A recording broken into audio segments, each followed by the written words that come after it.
Hello, good evening everybody. My name is Gareth Davis. I'm Democratic and Scrutiny Service Officer for the Local Council. I'll commence the meeting of this Governance Order Committee for the 22nd of June 2026 at 6 p.m. Before I go into the agenda proper, can I just remind everybody to any technical issues, please use the chat function. And just remind everybody that the meeting will be recorded and the recording archived for future viewing. So straight in the agenda, and can I have nominations for the position of chair, please? Thank you.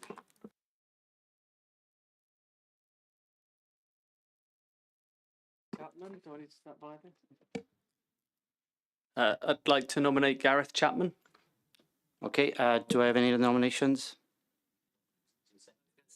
Okay, that's second by Councillor Ewan Goodjohn.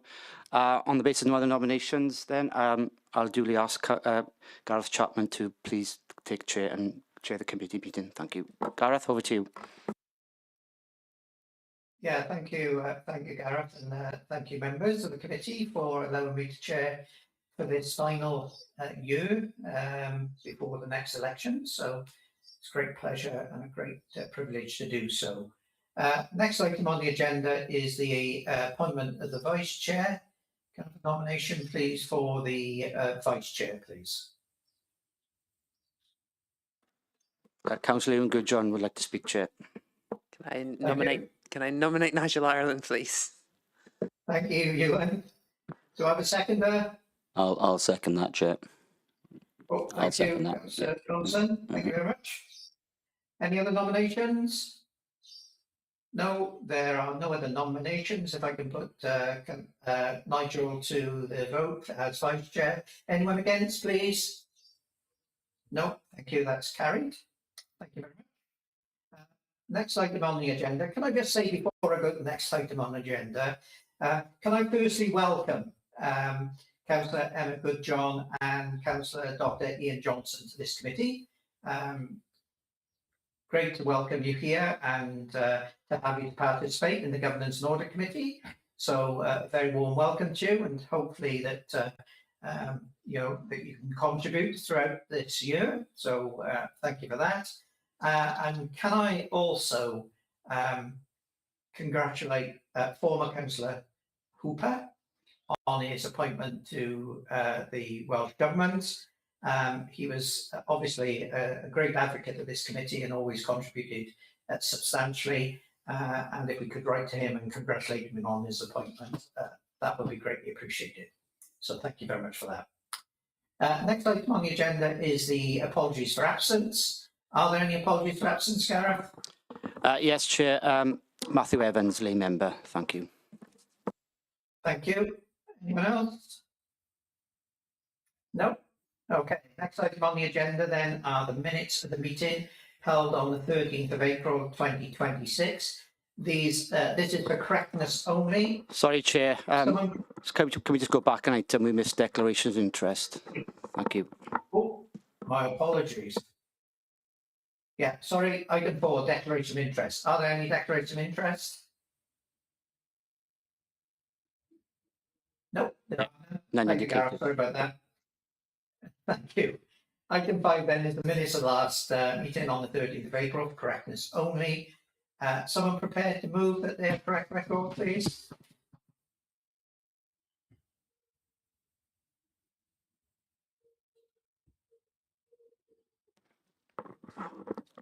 Chair, you can nominate it. You'll put the move it yourself, Chair, and hopefully we can get some seconder. Someone read them, Okay, Chair? I have, yes. I move that they are correct records. Someone prepare a second, please. There weren't many of us at the committee.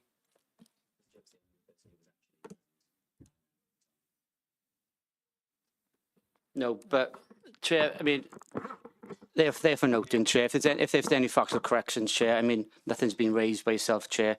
I'm sure we can proceed to the next item, Chair. Thank you. Well, I'm sure if there was a lawyer there, they tell you that anyone can move the minutes of a meeting because, as you would in any sort of committee after an election, there may not be members of the same committee on there, but they are. I move they are correct records, so hopefully someone would have seconded. But there we are. Thank you for that. Item 6 then on the agenda is the Audit Wales Recruitment and Retention Challenges, the right people at the right time.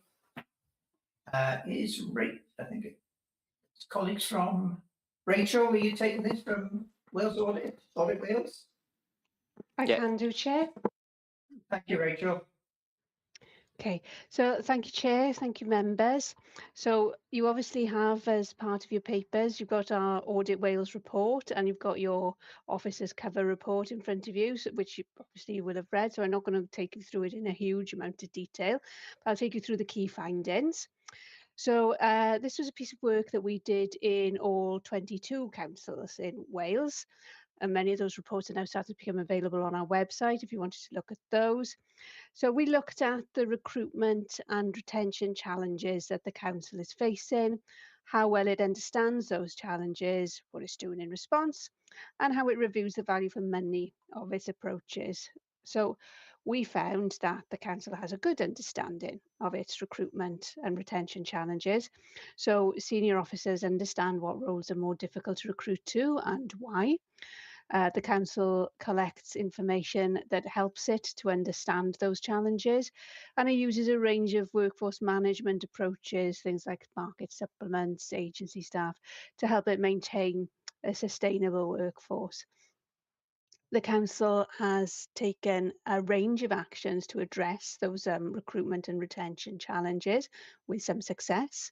And the report sets out some of those, for example, grow your own approaches, where people are recruited at lower grades and given opportunity to develop into more senior roles, a range of well-being and reward offers, leadership and management development. I won't read them all out to you because they're set out for you there at paragraph 14. So the council's also taken steps to ensure that its recruitment processes are efficient and that talent is attracted from the full diversity of the population. And we could see also that the council has done a lot of work to develop a positive culture in the organisation so that people want to come and work here and they want to stay.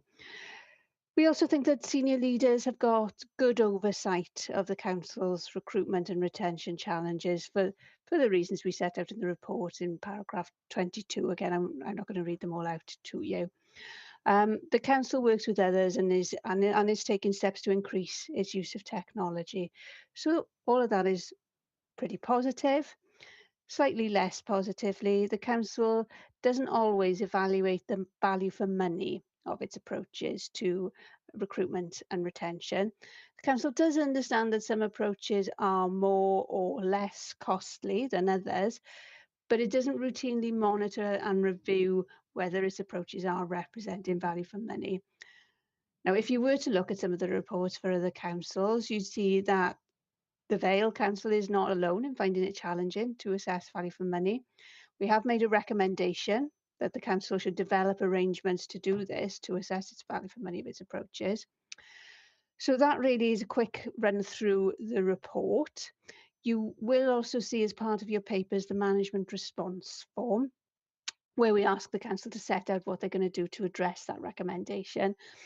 The detail of that is obviously for you to discuss with your officers, but I can confirm that at Audit Wales, we are satisfied that the response shows that the council has considered the recommendation, timescales are clear and reasonable, it's clear who's responsible for addressing the recommendation, and that's therefore it meets the requirements of the Code of Audit Practice. Any questions at this point? Thank you for that, Rachel, for that, that run through. Can I just ask whether Tom wants to, or one of the other officers just wants to quickly deal with the management response before we deal with questions?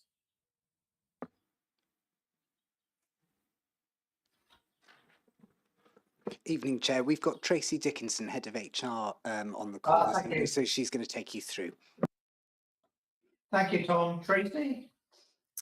Hi, thank you, Chair. Yes, you'll see attached to the report that there's one recommendation, and we've split that recommendation into 4 separate distinct areas. One being to consider a structured response in terms of the value for money, and we've already started work in this space. So we have our regular dashboards that are sent to our SLT and are sent across the organisation on a monthly basis. Our intention is to add further to that to look at the value for money approaches that we're going to take. We've brought our people board up to date with that just last week, actually, in the people board meeting, and we're going to be bringing a draft of that back to people board on the 14th of July, with the intention then to have that all completed by August and ready for us to track in terms of our matrix. We've also reached out to all other 22 local authorities just to look to see whether there's any best practice. We're awaiting feedback back. We haven't had any feedback as yet, but we're also broadening that out from a commercial basis just to see if there's any good practice out there in terms of evaluating value for money. So we're well on our way to addressing those 4 points, and we're hoping that our dashboards will be ready for us to take to the first insight board, either just before summer or just after in the autumn. So I hope that gives kind of indication as to how we are attempting to address it, and that we're well on our way to doing so already. Thank you, Chair. Yeah, thank you for that, Tracy, and thank you, Rachel. Members, any questions?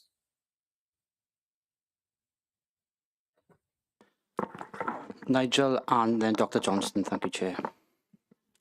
Thank you. Nigel?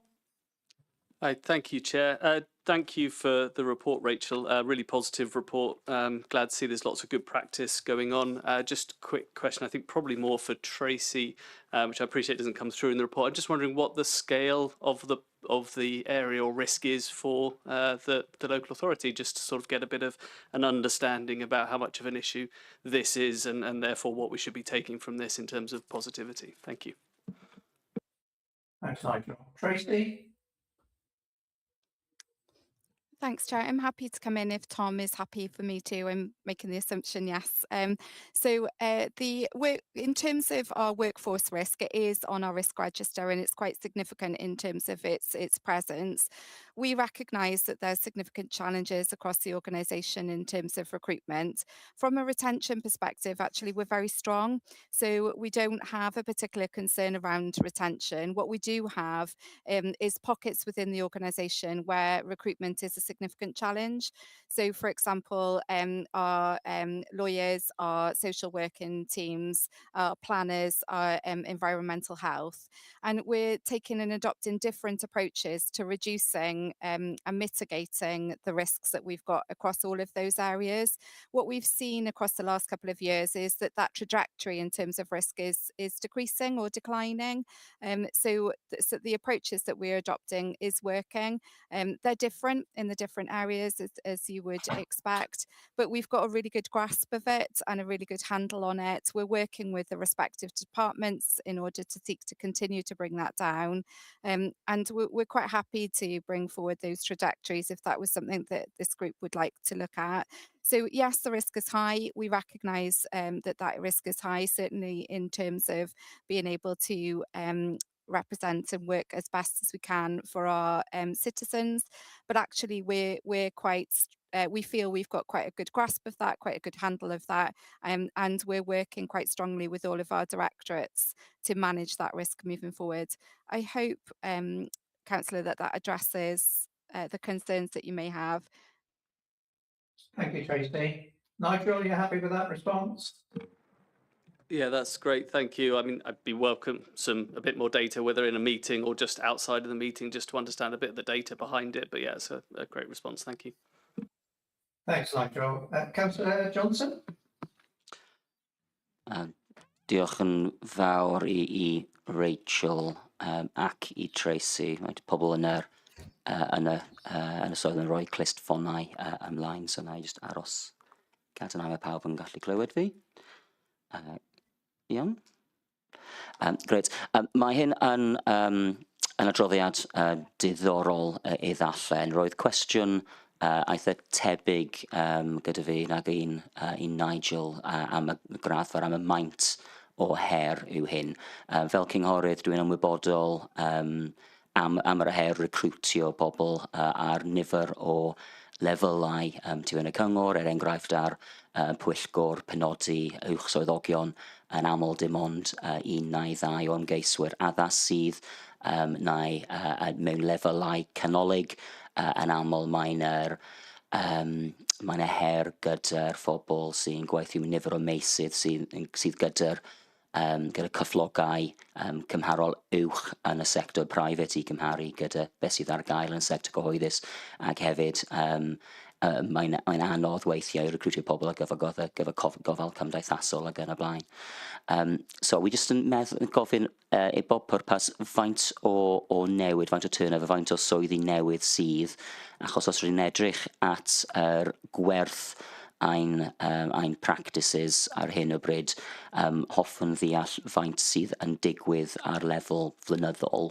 A just fel rhan o hyn, ar ran y prosesu recriwtio, roeddwn ni'n rhan o grŵp ffocws mewn ardaloedd difreintiedig llynedd, lle roeddwn ni'n trafod nifer o'r barriers oedd ar gael i bobl oedd falle yn cael problemau yn llenwi ffurflenni ac yn y blaen, a sut roedd y cyngor yn mynd ati fel rhan o'r proses yma o ffindio gwerth ymarian i recriwtio bobl sydd efallai gyda'r gallu i weithio, ond sy'n weld problemau ac y barriers wrth ymuno ar sefydliad. Felly os ti'n gallu rhoi syniad o'r graddfa, maint o broblem i fi, a sut mae hyn yn ffitio mewn gyda sicrhau mai does dim barriers ar unrhyw lefel yn y cyngor, bydd hwn yn gret. Diolch yn fawr, Tracy.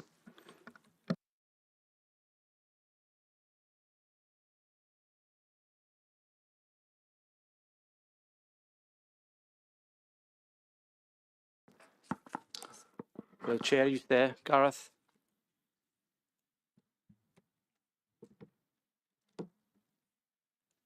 Hello, Chair. Sorry, Chair, we can't hear you. Sorry, Chair, there's no sound coming through.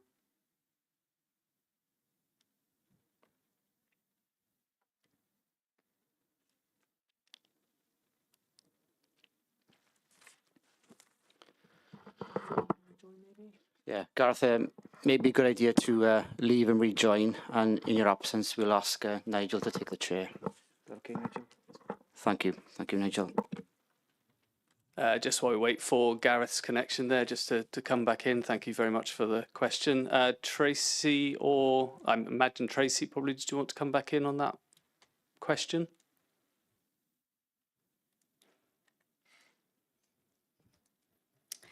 Hello, I'm happy to, if that's okay. Thank you.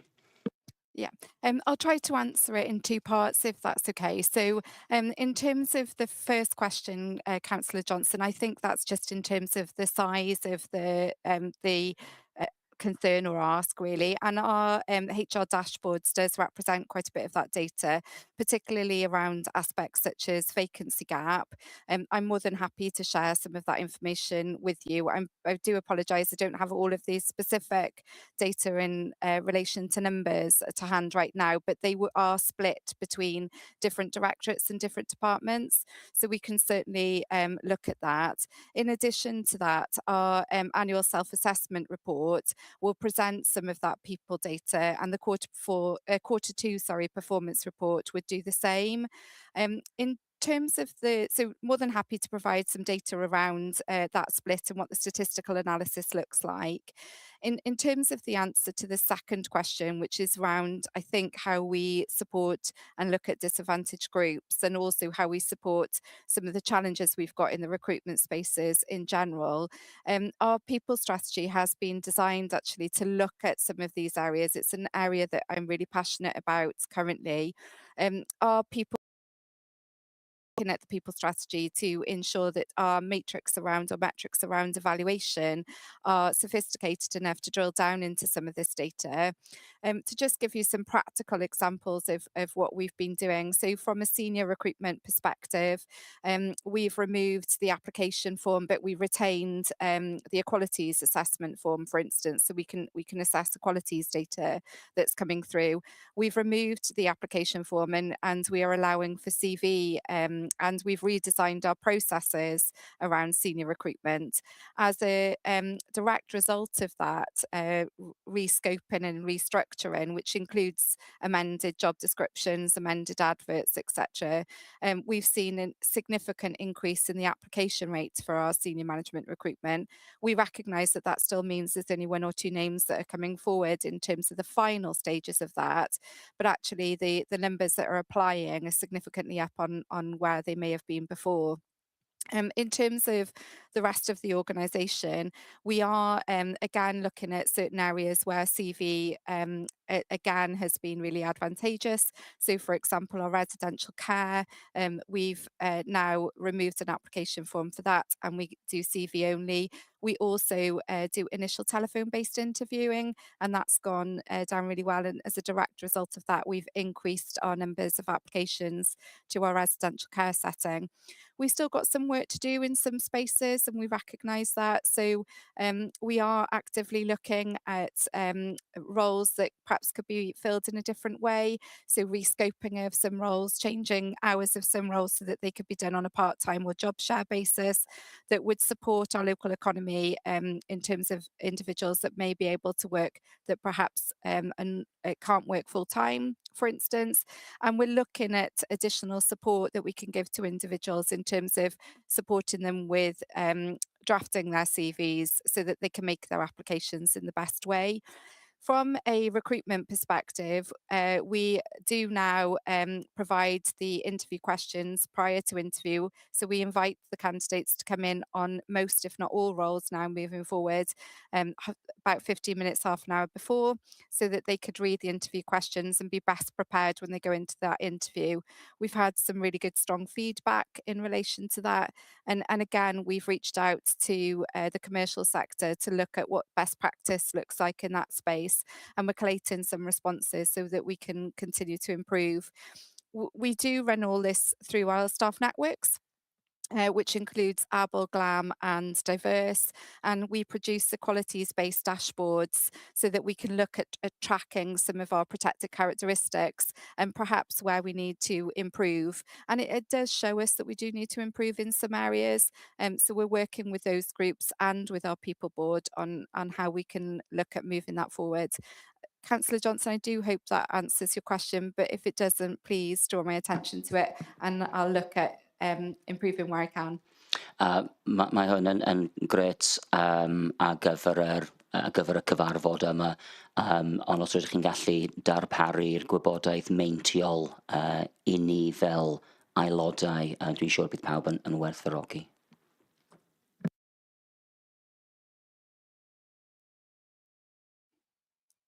Yes, of course.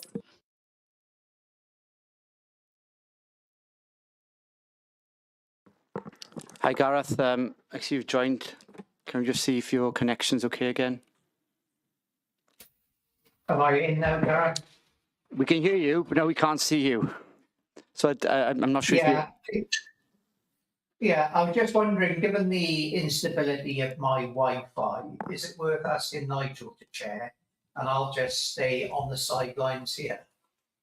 Yeah, that's fine. Yeah, Nigel's nodding, chair, so we'll hand over to the vice chair. Thank you. Yeah, thank you. Thank you, Nigel.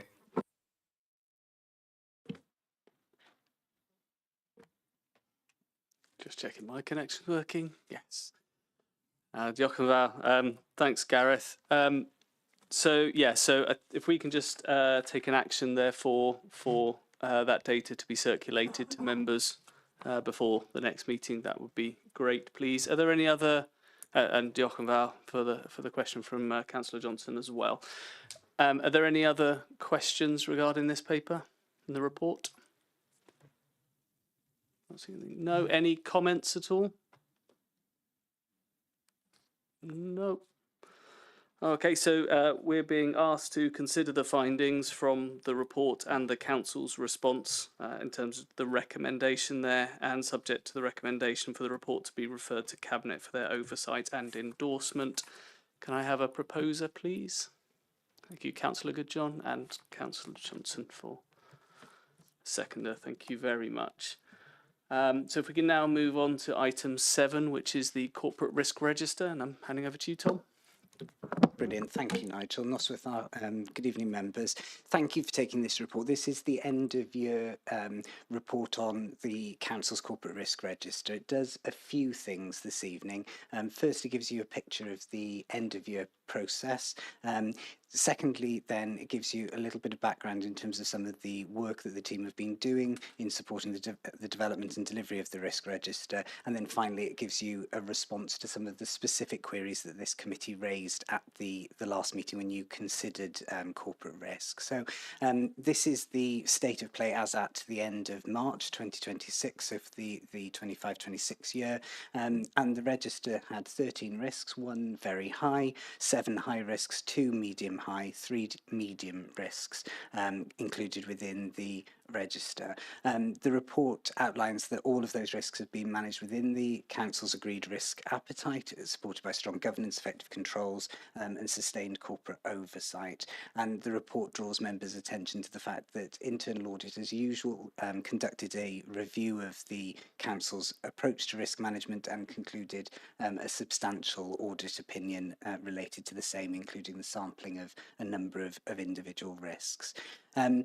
3 risks within the register are forecast to increase in the coming year. They are information and cybersecurity, the climate change and nature emergency risk, and the digital risk. And Appendix 1 to the report sets out a rationale for the direction of travel. Tracy just mentioned within the previous item, Vice Chair, that the workforce and organisational change risk is forecast to reduce over the period for the reasons that she outlined, but is something that we are continuing to keep a close eye on because it does still remain high. All of the risks on the register have maintained their current residual risk position between Q3 and Q4, and I've mentioned the fact that 3 are forecast to increase and 1 forecast to reduce marginally over the next year. In paragraphs 4.9 onwards, the team have set out for members a description of the interdependencies within the corporate risk register. This results from a conversation and some questions at previous committees where we've looked almost at the boundaries between the different risks and the competing factors within different risks. So that section is intended to give members some assurance that those things are considered, especially when the Strategic Insight Board and Strategic Leadership Team consider the corporate risk register as a kind of moderation activity prior to it coming to committee and then on to cabinet. Paragraph 4.16 onwards then gives committee members an update in terms of the specific questions that you raised at the Q3 consideration of the register. In relation to the major projects and regeneration risk, a report was indeed presented to Cabinet on the 28th of May, just due to officer availability. That isn't being referred to your committee this evening, but I'd like to give you assurance that it will be on the agenda for the July meeting, and I discussed that with the chair at the agenda conference. There's also some information here, members, in terms of the additional learning needs task and finish group, including the scope of that review and also the nature of the recommendations that were made, so you can see the context within which that work was done, reminding members that is the very high risk within the register, so that information is provided for that purpose. And then finally, members asked for some further information in relation to the housing and homelessness risk, specifically relating to the introduction of new legislation that imparts prevention within the process and requires the local authority, in order to comply with that, to put additional support in at an earlier stage of the homelessness pathway. and information is provided in terms of the grant from Welsh Government to support the preparatory work, and in addition the budget setting process for 26-27 has also committed additional resources to that area of activity. And then just finally, in terms of a bit of housekeeping, the committee are asked to consider endorsing a request to Cabinet for delegated authority to be given to myself just to make any further non-material operational updates to the risk management strategy throughout the year. Obviously, anything that would have a material effect on the strategy would be brought for members to consider prior to making them. So that's a really quick overview, but obviously happy to take any questions. Thank you, Tom, for that, and very, if I can say it as well, a very quick run through, which is great. We've read the report, so that's really useful just to give us that summary. So thank you for that. Are there any questions at all? Yeah, Councillor Johnson.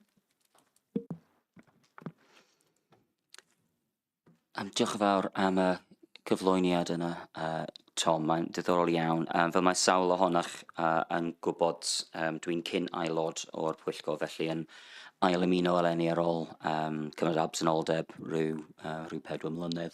So dwi'n cyfarwydd gyda'r proses a dwi'n cyfarwydd gyda'r math o ddogfen yma. Ond eto, efallai trwy ddod yn nôl i'r pwyllgor ar ôl sbel, dwi hefyd yn edrych at y sgôr risg yma fel rhyw fath o broga yn berwi, achos mae'r nifer o sgoriau yma sydd yn uchel iawn yn codi ofn ar rywun sydd yn edrych at hyn, falle heb weld hyn yn y flynyddoedd diwethaf.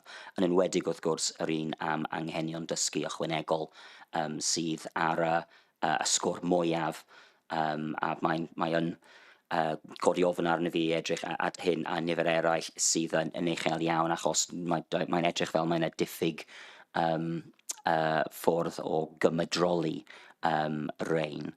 Felly just yn glo iawn gan fod dwi'n dod yn newydd at y sefyllfa presennol o safpwynt y pwyllgor yma, gai ofyn beth yw'r proses cymedroli ac yn sicrhau bod y sgôr yma yn 10, beth yw'r proses edrych at rein a sut mae gwahaniaeth rhwng y sgôr gwreiddiol, os liciwch chi, ar beth sydd ar ôl i'r cyngor edrych a geisio leihau'r risg, achos mae'n edrych fod hyn ddim yn effeithiol iawn. Ac hefyd, roedd sôn am y gwaith gan y pwyllgor dechrau yn dda yn ddiwethaf ar anghenion dysgu ychwanegol. A oes bwriad i'r pwyllgor yma edrych mewn i'r mater neu drafod hyn yn fwy, gan fod mae'n nid cwbl anherbyniol i gael rhywbeth ar y sgôr risg uchaf posib, ond os hwn o sgôr, mi ddylai hyn cael ei codi rhywle arall yn fwy dwfn ac gyda fwy o grym, falle yw'r gair, rhywle arall yn y cyngor, achos mi ddylai hyn bod ar y tudalen flaen popeth sydd gan y cyngor os mae rhywbeth mor uchel ar ran y risg. Mae'n codi ofn arni. Diolch.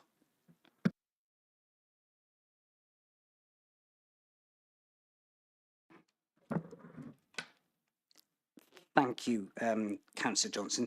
In terms of the ALN risk, if I do it in reverse order, if that's okay, absolutely. In terms of the committee have in previous meetings have asked for further information relating to the ALN risk. So certainly the way that I'm trying to present the risk register to the committee is to allow you to then ask for more detailed information relating to specific risks, if that's useful.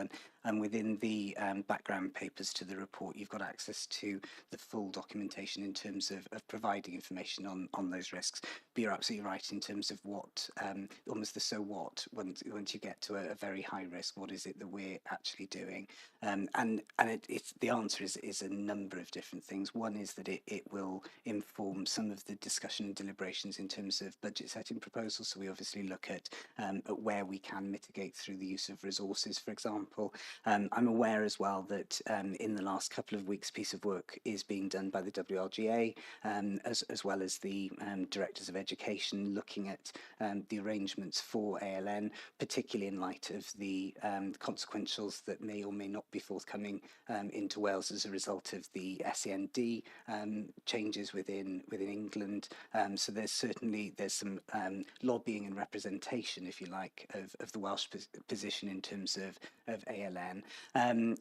This particular stream of work is also one of the most important areas of focus for the Learning and Skills Directorate. So as part of the reshaping programme, they've got a series of work looking at how additional learning needs and ALN in the round are being managed, and the different approaches that may or may not need to be adopted in order to make sure that that children with those needs are supported, and also with one eye on obviously the affordability of being able to do so.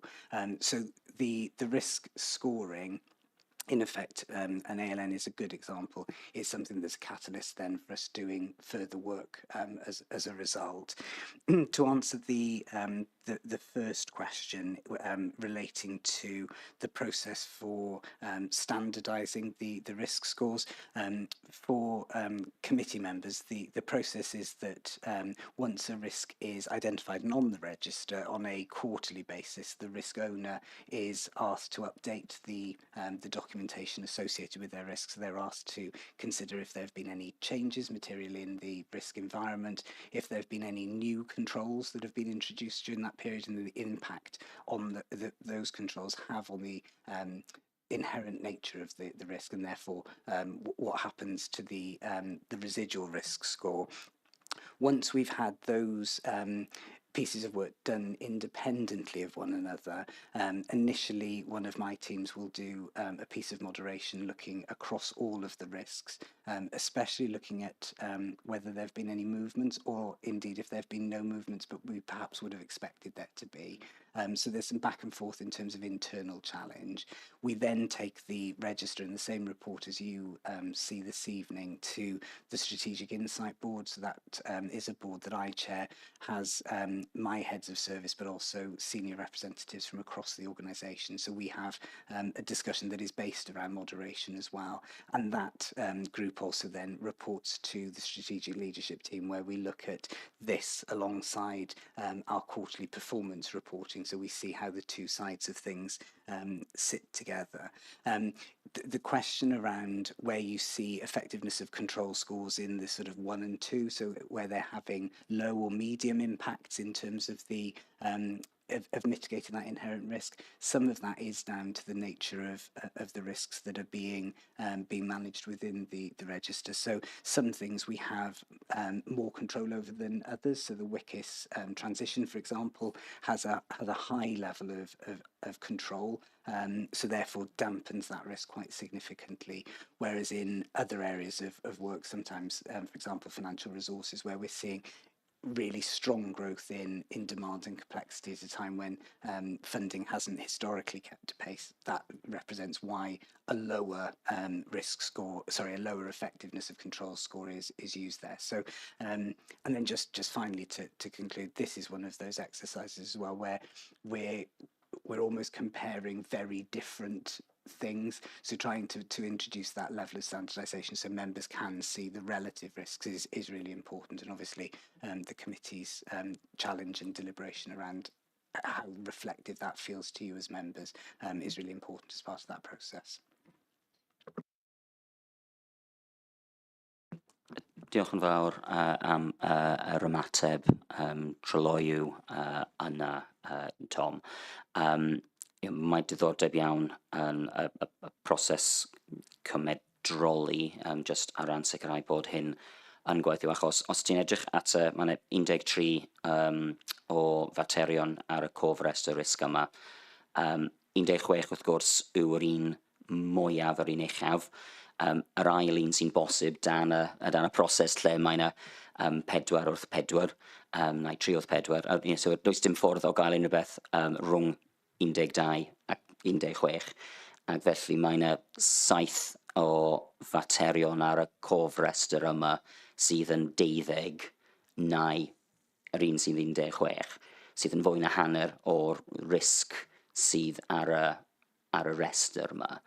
Felly mae'r cwestiwn o gymedroli, mae'n hyn dod gan profiad fi yn flynyddoedd nôl wrth dadlau ydy hyn yn mynd i gael effaith niweidiol ar y cyngor, na ydy hwn jyst rhywbeth sydd yn achosi problemau. Hwn oedd craidd y cwestiwn yna, ond dwi ddim yn siŵr sut rhywun sy'n dod yn newydd i'r cofrestr yma yn gweld neu yn deall lefel o risg pan mae dros hanner o'r faterion sydd ar y restr yn y 2 lefel uchaf posib. Ydy hyn yn oes modd ydy nhw gyd ar yr un lefel wir, neu ydy hyn just yn problem sy'n dod gyda'r sut ti'n gwneud sgôr allan o hyn.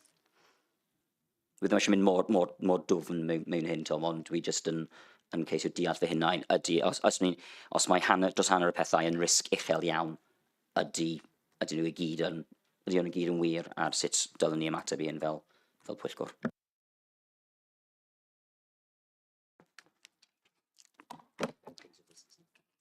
That's a really tough question, Councillor Johnson. I'm going to do my best to give you an answer. And I suppose the level of complexity in comparing those issues, some of which are council-wide, some of which are kind of service-specific, it is a real challenge. And it's one of the reasons why within the risk pack, you've also got the heat map, which shows the different aspects of risk in terms of political and legislative resources, well-being and reputation, and goes into further information there as well to show how those different component parts of the risk are measured and how they compare against one another. By its very nature, in order to get onto the corporate risk register, an individual risk needs to meet a particular threshold whereby it's either considered very significant within an individual directorate, or indeed it has a council-wide implication. So sitting behind this is a series of directorate or service level risks which are managed within the organisation and would only come onto the risk register at a time when they were particularly risky. And an example of that would be something like the Welsh Community Care Information System, that actually if that was not as risky as it was, it may well just be a risk managed within social services, because obviously it has such significance. It gets brought onto this agenda. There is absolutely a quirk of whenever we use matrices on these kind of grids, that you do have that cliff between the different categories, and I think that's something that within risk management practice is probably accepted, and the important thing, I suppose, is not necessarily to look at the individual risk scores or the risk scores of individual risks, but is to look at the direction of travel within the period, the forecast direction of travel, and whether, as a committee, you feel that there's sufficient, that you have sufficient assurance that the management controls are in place to manage those things, because we very much try and keep that comparison accurate and level, but by its very nature, sometimes some things are difficult to compare, but yes, would be equally risky. Okay, thanks for that. A good discussion. I think maybe just worth considering with the change in membership of the committee as well, and wider changes as well, whether another risk refresher offline again between meetings might be something to consider. So just perhaps something to have a chat through. I think when I joined as well, there was a question over 5x5 matrices instead of 4x4. Not one for the committee now, but yeah, something just to get a refresher and understanding on would be really good from that. Are there any other questions, Councillor Hooper? Oh, good, John. Sorry, that's absolutely fine. Sorry, to be Councillor compared to the Minister. So, can the Director please define for me the forecast direction of travel of the risk? Thank you, Councillor Goodjohn. So the forecast direction of travel for a risk is what we anticipate over the next 12 months or sooner in terms of that risk increasing, decreasing or remaining the same. So an example of that one from your pack this evening, our forecast direction of travel on additional learning needs is that it will remain at a very high level throughout the coming period. Thank you. So I'm taking on the mantle of Councillor Hooper here regarding the climate change risk. I think that this has been forecast direction of travel to increase for over 12 months now, is my understanding, and we've brought it before SLT before by our recommendation, and they said that it was too early to say whether this was to increase towards a very high risk. And yet we continue to see that there's a lack of mitigation regarding the risk by its inherent nature and the controls that we have over it. My ask would be, can this be reviewed again? Thank you, Councillor Goodjohn. Certainly we can undertake to review that particular risk. Indeed, some work is underway to do that. We during this the period just after this register relates to, the Public Services Board Climate Change Risk Assessment piece of work was concluded. That's a really important piece of analysis work that the PSB are now considering in draft and looking at the response to. Indeed, we obviously are awaiting the new Welsh Government programme for government as well in terms of the direction for Welsh Government in policy terms for climate change, and that needs to play into the considerations as well. But absolutely, if committee would like us to undertake that review as to the risk scoring relating to that particular risk, obviously no problem at all to do that. Thank you. And just to piggyback on the points made by Councillor Johnson there, I wanted to ask about many of those high-level risks.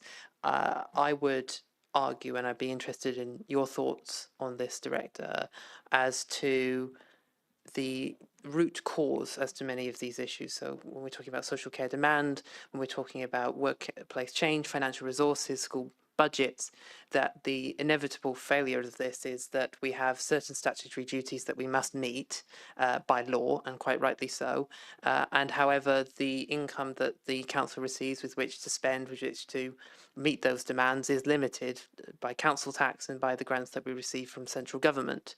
And there is a cultural factor within the council, and quite rightly so, which is very hostile towards increases of council tax because it impacts severely, especially on the poorest residents in our community. And so is there not an inherent risk regarding many of these issues that cannot be severely controlled by the council or the administration, whoever's in administration, due to the fact of the limitations placed upon councils and all councils within Wales and England as well?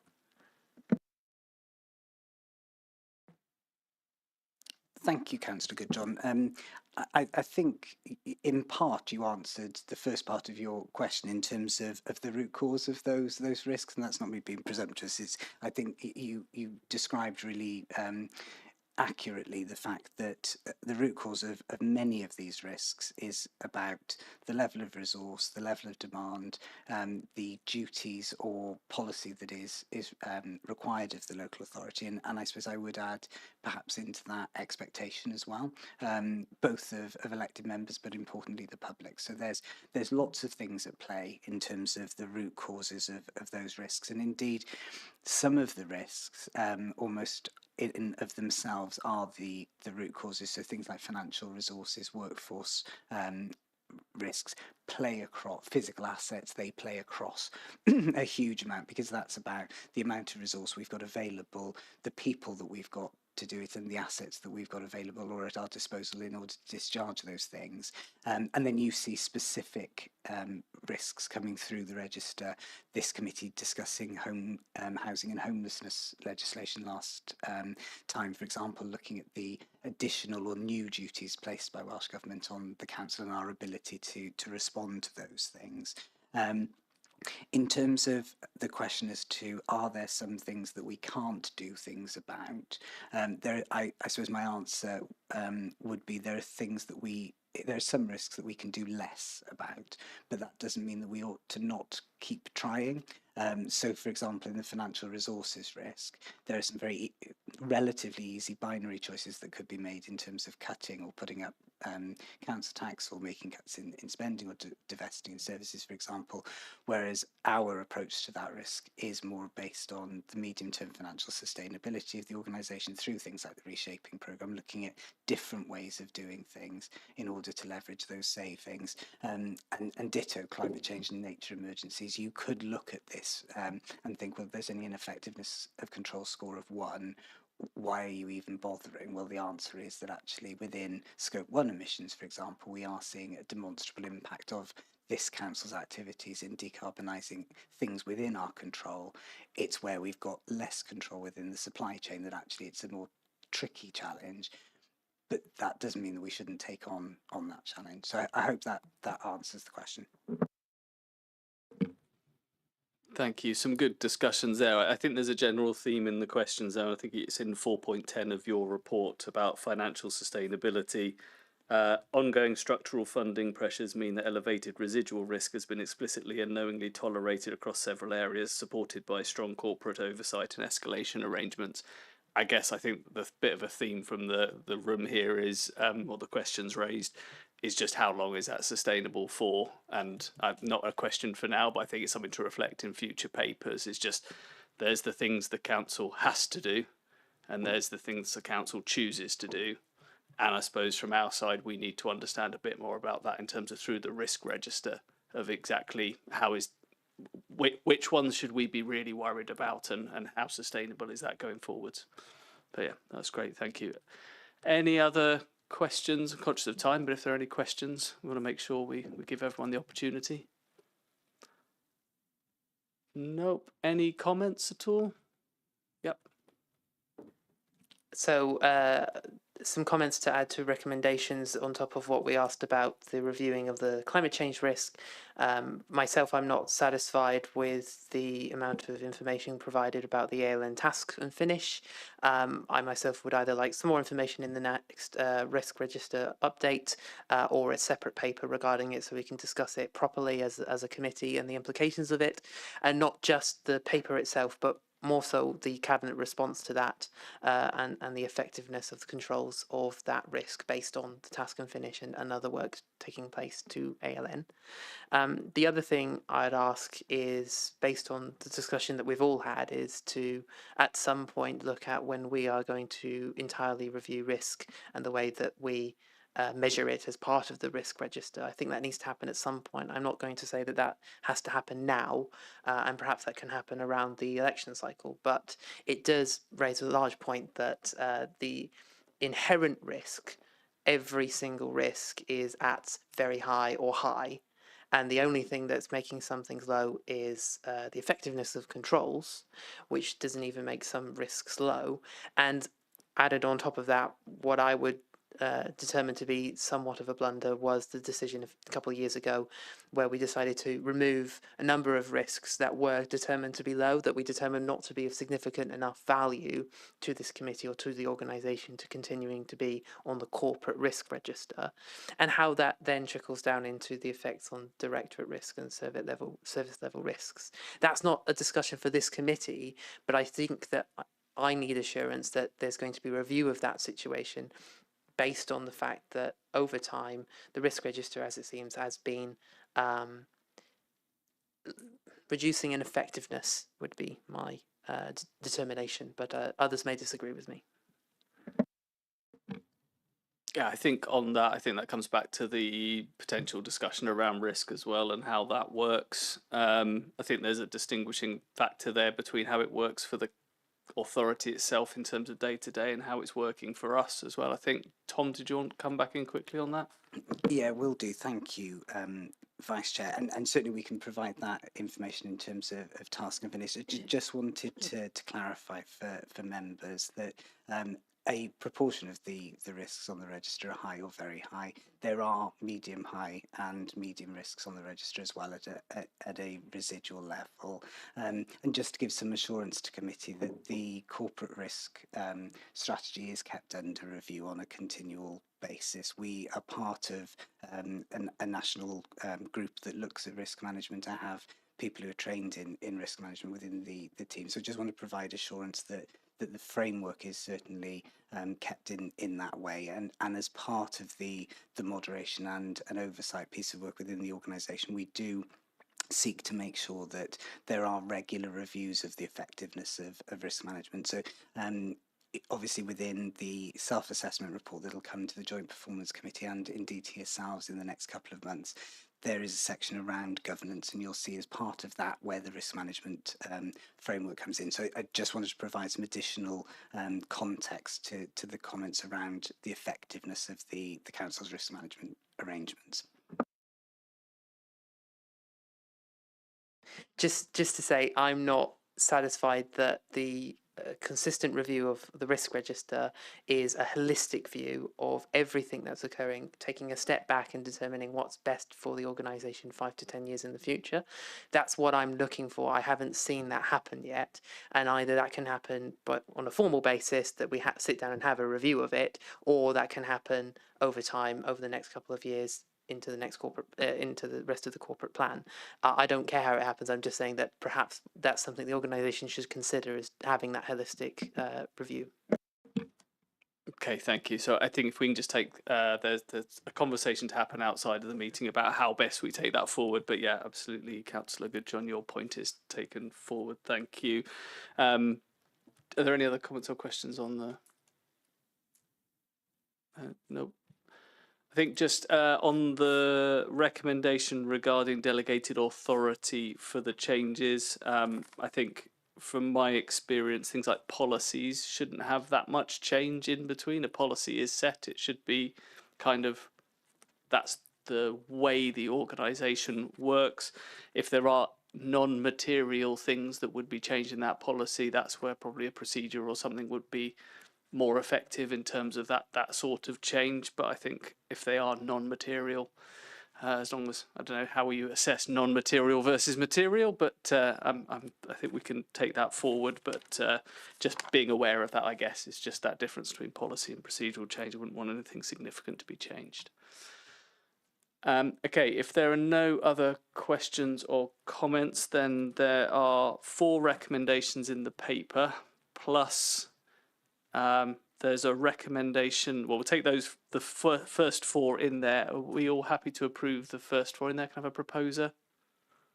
Councillor Goodjohn and Councillor Emma Goodjohn. Thank you. And then in terms of, there was an additional recommendation to have a report brought back to the committee on, is it ALN? The ALN Task and Finish Group. Can I just clarify something there, Chair? Just to outline that, all the report is available on the scrutiny webpage.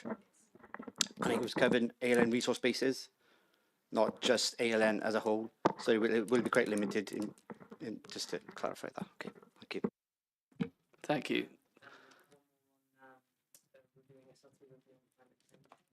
And the SLT review on climate change. So can we take those? We'll take those again. We'll take those as yes. We'll take those forwards. Exactly the format of those again. Perhaps we can discuss outside of the meeting.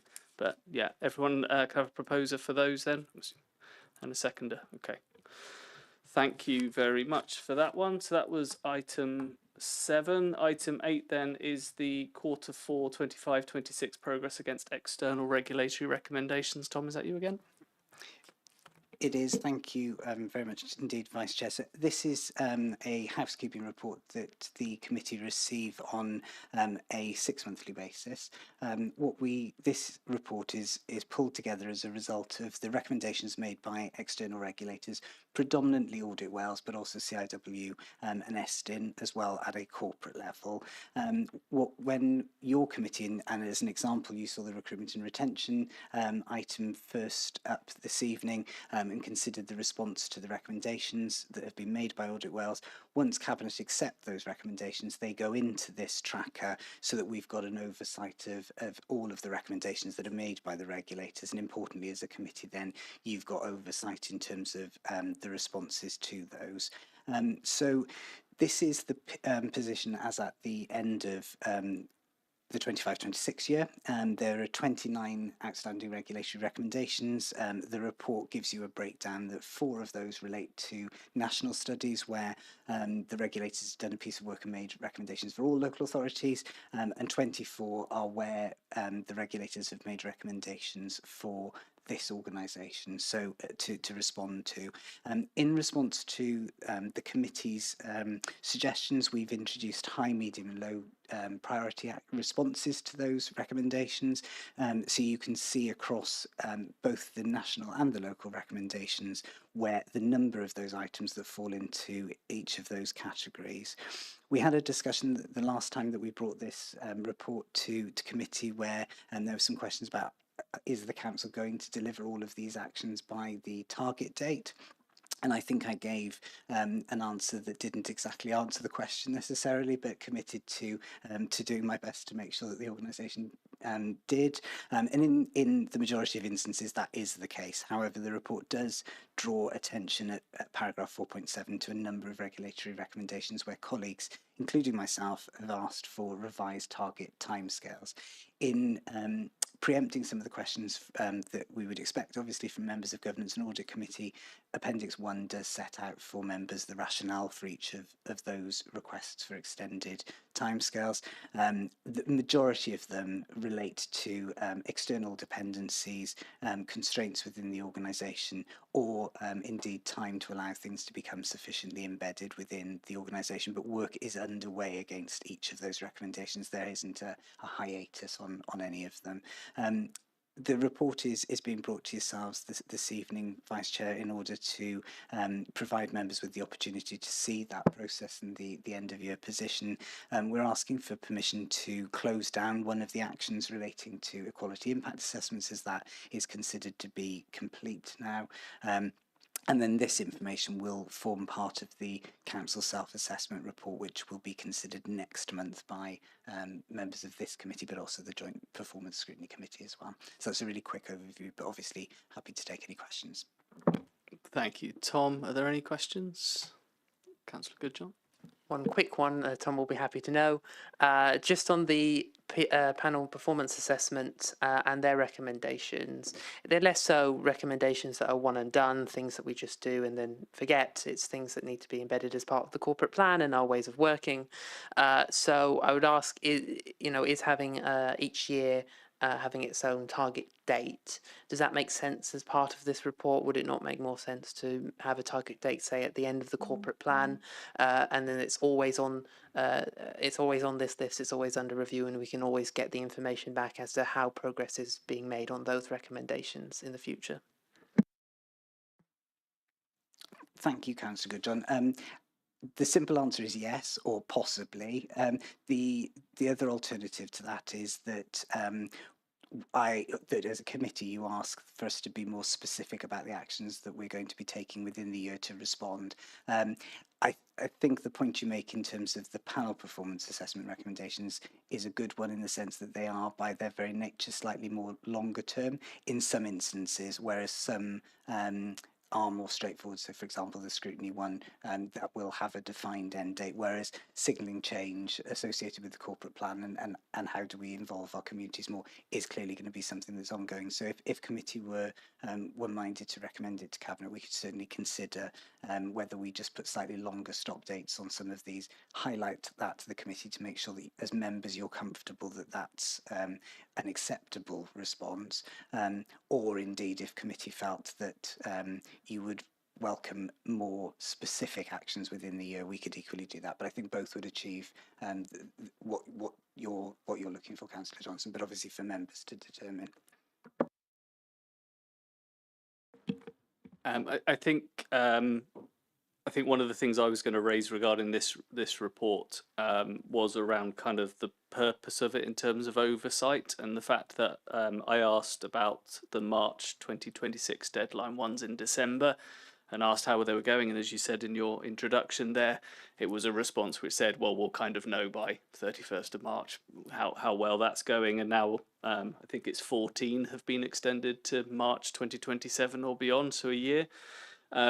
We're now receiving that information in June, 3 months after the deadline has passed. So I think there's something here about the purpose of this report and trying to, having effective oversight of these actions. So I think in terms of that discussion there, I think an end date with the corporate plan makes sense, but with actual milestones along the way, so we can actually see that progress, how that's working and how that's progressing, to make sure the outcomes are being achieved, would be a really useful way of doing that. Does that, Councillor Goodjohn? Yeah, that fits yours. So yeah, I think that would be really useful. But it is about, I think, the things that come to this committee, we need to be making sure there's value in them, there's something useful coming out of them, and that knowing that we're actually keeping on top of those dates, making sure that's working, will add that value, rather than just going, okay, they've been extended by another year, we're not going to do it.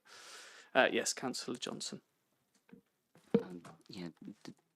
Diolch i Cyngor Goodjohn a Nigel a Risg Cadeirydd. Mae'n trafodaeth difyr, achos doeddwn ni ddim yn ymwybodol o trafodaeth blaenorol am hyn.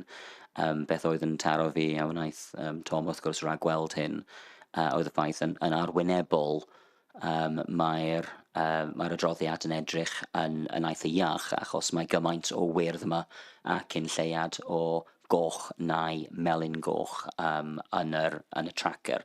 Ond pan ych chi'n edrych at y dyddiad targed, ych chi'n sylwi bod hyn y gyd wedi llithro o'r diwedd y blwyddyn ariannol sydd wedi dod i ben tan y blwyddyn nesaf, wel, y blwyddyn ariannol presennol, sef diwedd Mawrth 27, a felly mae'n edrych yn wyrdd iawn.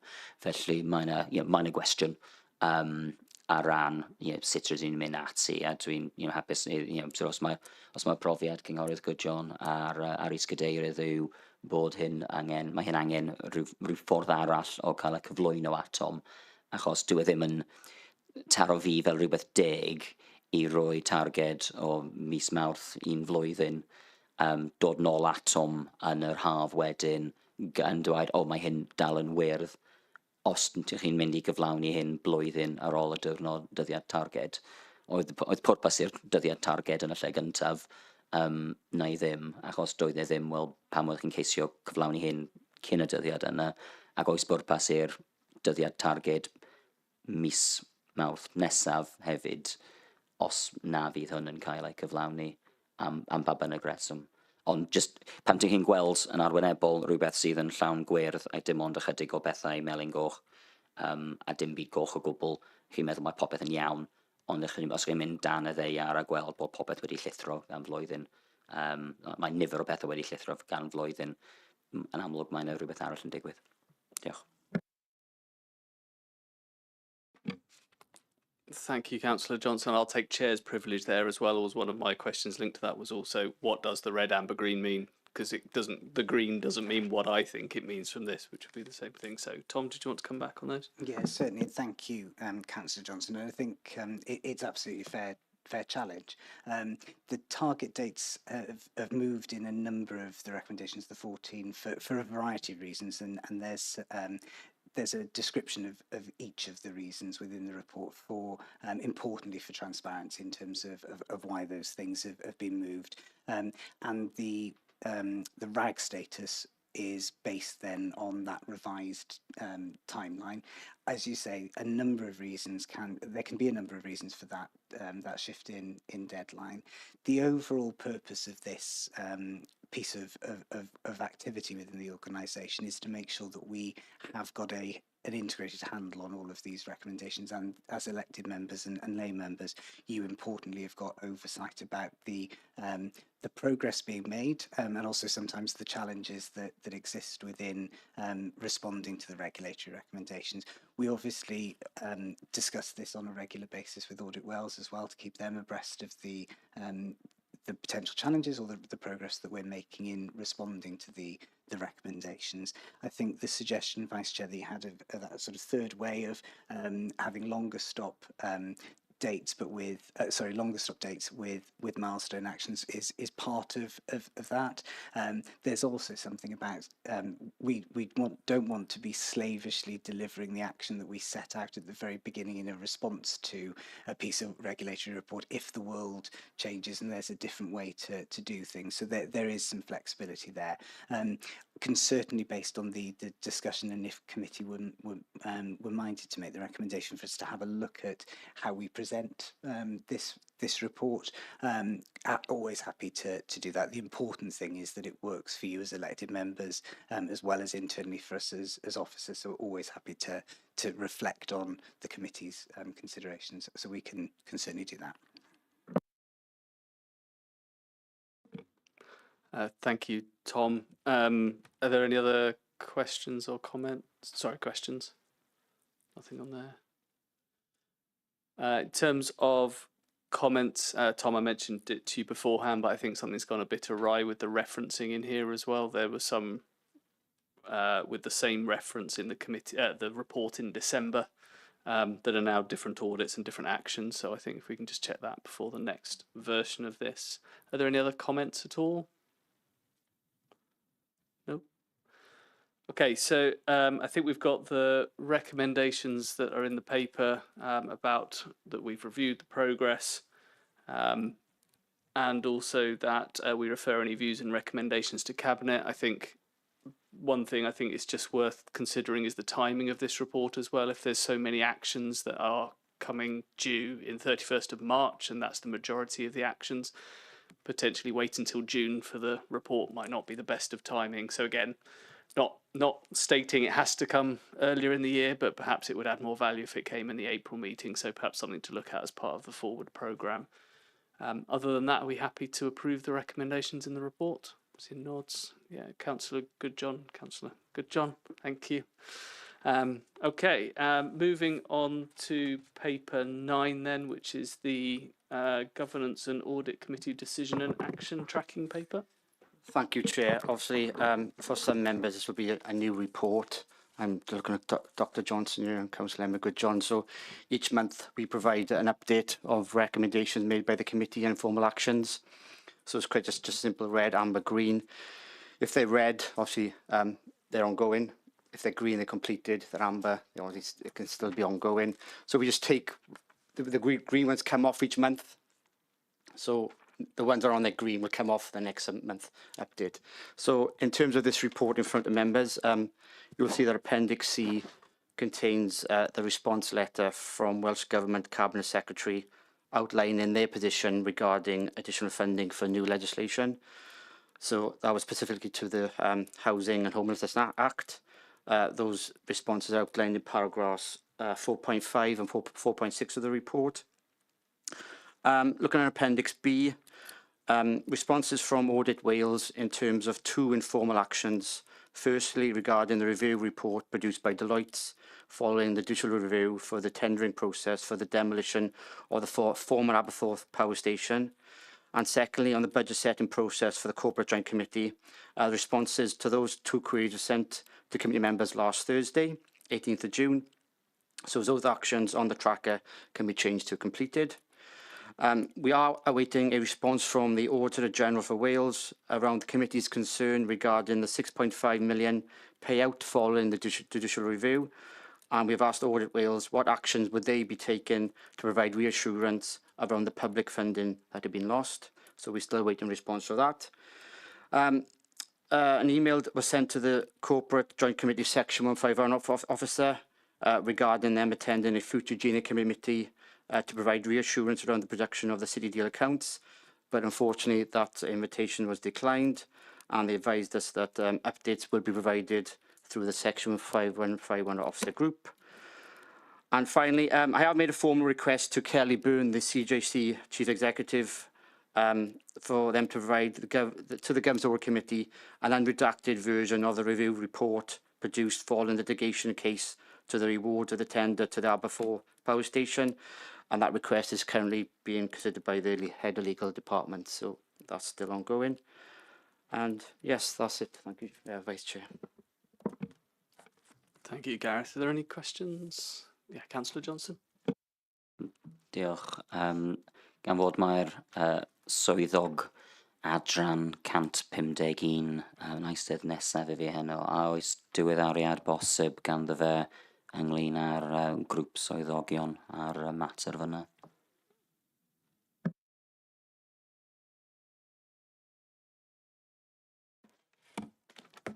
Even though I was about to come in actually. So I think there's really positive news on their accounts and their arrangements for producing them. We've actually had the draft accounts as at the 31st of May.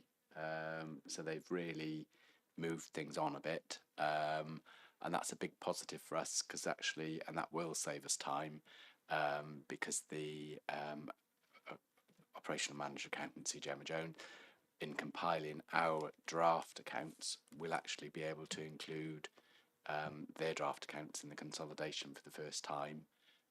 That's caused us a lot of disruption the last few years where we've had to do that consolidation actually during the audit and update our accounts during the audit review period.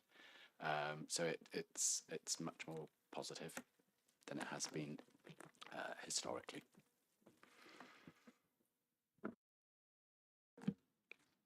Any other questions at all? Apologies, Gareth. I might have missed it on the. It's the second action down, which is the Council's Head of Democratic Services, alongside the Monitoring Officer, a review of outside representative and lay members, council committees to increase participation. Is there any update on that one at all? Not yet. That's still ongoing. Democratic, we've been heavily involved with the scrutiny arrangements, and the next element of that is looking at extra participation across the board. So yes, that's still with the head of Democratic. So we'll start to see a bit of progress on that over the next few months. Hopefully, yes. Should do, yes. Okay, thank you. Thank you. Okay, any other comments on this report? No, I'm not seeing anything on screen. Okay, if I can find my recommendations. So recommended the Governance and Audit Committee notes the contents of the report, makes any comments, and the notes the response letter from the then Welsh Government Cabinet Secretary for Housing and Local Government be considered. Someone willing to propose? Thank you, Councillor Ewan Godjohn and Councillor Emma Godjohn. Thank you. Okay, moving on to item 10 then, which is the Governance and Audit Committee self-assessment. Who's taking this one? Thank you, Jen. Thank you, Chair. So this report provides assurance that the Council's Governance and Audit Committee can demonstrate its effectiveness against the good practice principles set out by the Chartered Institute of Public Finance and Accountancy using the self-assessment tools provided. An auditor within the Regional Internal Audit Service team completed the 2 assessments on Governance and Audit Committee's behalf as follows. Excuse me. Sefyllfa's Governance and Audit Committee self-assessment of good practice toolkit and evaluating the impact and effectiveness of Governance and Audit Committee in the following 4 areas: good governance, effective control environment, management of risk, and reporting to stakeholders and community. The auditor worked through the self-assessment tool questions, collected evidence, and reviewed Governance and Audit Committee meetings to answer the questions posed. A draft document was collated and circulated to Governance and Audit Committee members in April and in May of this year to provide an opportunity to reflect on the auditor's responses and make observations and comments. Appendix A to the audit report includes the 2 completed self-assessment tools. The audit report identifies that Governance and Audit Committee scored 87.5% on the self-assessment of good practice toolkit, indicating that the committee demonstrates a high level of performance against Sefyllfa's good practice principles.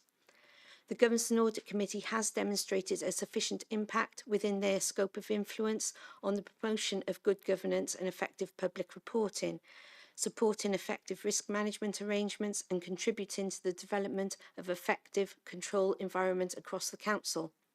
You'll see from the report there were no high or medium priority recommendations made as a result of the audit, but 4 low priority recommendations were made to strengthen the governance and audit committee's conformance with SITFA's best practice guidance. These recommendations are contained within the audit report at Appendix A, and service managers have agreed to consider implementing these with the exception of one recommendation on page 8 of 24 of your pack, recommendation 1.4, where a manager's comment has been inserted. This was a very detailed piece of work undertaken by one of the audit team, and it's very different to what we have done previously. We hope you found it of value, and we do intend to repeat the process probably every couple of years, but the next exercise we will try and find a better way to engage with members of the committee to have more input into the review. Thank you. Thank you, Joan. Are there any questions at all? No? Yeah. Yes, Councillor Johnson. Diolch yn fawr. Diolch yn fawr, Joan, am yr adroddiad yn amlwg fel wedi dweud salwaith. Dwi'n newydd i'r pwyllgor, ond mae'r argymellion yma yn gwneud sens o hyn dwi'n gweld, heblaw efallai am yr un sydd am cyfarfodydd hybrid a phobl yn ymuno ar sgrin trwy'r cyfarfod. Wy'n gwybod, sort of mae'n sylw yma yn y ffaith dwi ddim yn bosib yn y system presennol, ond eto mae'n rhywbeth tu fewn yr awgrym yma bod pobl sydd ar-lein mewn rhyw fath yn llai amlwg na phobl sydd yn y siambr. Os y gwir yw ti'n dim ond yn gweld y person sy'n siarad yn y siambr hefyd os roi ti ar-lein. Felly mae'n ffordd wahanol o ddelio gyda hyn. Os ydych chi'n gwneud rhywbeth yn hollol digidol, rithiol, mae'n posib gweld pawb ar y sgrin, os mae pawb yn gallu roi'r camera ymlaen, ond dan y trefn lle mae pethau yn digwydd yn hybrid, ac wrth gwrs ni ddim yn gwneud pethau erbyn hyn mewn person heblaw am resymau penodol arbennig achos mae'n i bob pwrs yn erbyn y gyfraith. Os hybrid yw'r ffordd rydyn ni'n gwneud hyn, a wy'n gwybod mae'n y bwriad gan y Gwasanaeth Democrataidd i ehangu hyn yn y dyfodol, nid i leihau neu crebachu. Felly hwnnw'r peth normal dwi'n credu. Os rydych chi'n cyfrannu at gyfarfod, rydych chi ar y sgrin. Os ydych chi ddim yn cyfrannu, dych chi'n eistedd yn y stafell yma, neu gatre. Ac os mae gyda chi ffydd bod y pobl wir yna, a does dim reswm sydd gyda fi i feddwl bod pobl ddim yn rhan o'r sgwrs, pwy o oer, falle mae pobl hefyd yn troi lan a ddim yn dal i sylw chwaith. Dwi ddim yn gweld quite bod hyn yn gweithio. Mae gan i'n pobl reswm i feddwl bod unrhyw un gatre sydd ddim y person sydd gyda enw ar y sgrin a wedi cael y dolen trwy twyll, neu os mae pobl yn meddwl bod rhywun ddim yn yr o gwbl, falle mae'n problem, ond i fi, dwi ddim yn siŵr bod hyn yn broblem i ni fel cyngor, os nad oes yn tystiolaeth i'r gwrthwyneb, ond mae pethau eraill yn swnio yn call i fi. Diolch, John. Thank you, Councillor Johnson. Did you want to come back in, Chair? Thank you for your question. I take on board exactly what you've said about the hybrid approach is the way forward, obviously, and virtually people can see the screens. I think this review was done by an auditor based on her observations. She looked at some video footage and noted the discussions and dialogue, and so put forward a suggestion that perhaps the interaction and the dialogue could be improved. However, taking on board the functionality that we've got in this council that doesn't offer that facility, that's why the recommendation was low priority. It was to consider change in practice or consider alternative practice. We've spoken to the service concerned, and although it's not physically possible using the system currently, there may be a development moving forward. There's no indication of fraud or anyone not being present or any concerns like that. It was purely an opinion from the auditor to try and enhance the debate. Just in nodi yn gloi, fel ardal, mae yna sawl lleoliad Rwm Morgannwg sy'n wynebu her gyda diffyg ryngroed weithiau yn ystod y dydd. Felly mae hwn o'r un o'r resymau pam mae yna her bandwidth gyda rai pobl.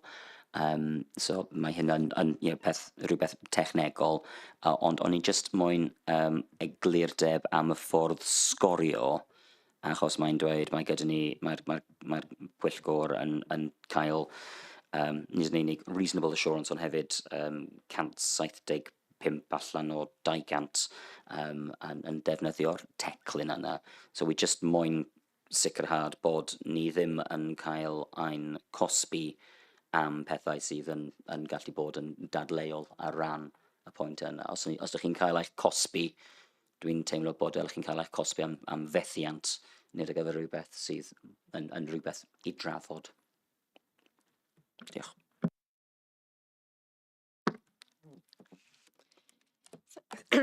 Thank you for your question. Certainly, no, you're not being punished as far as the assurance level within the report.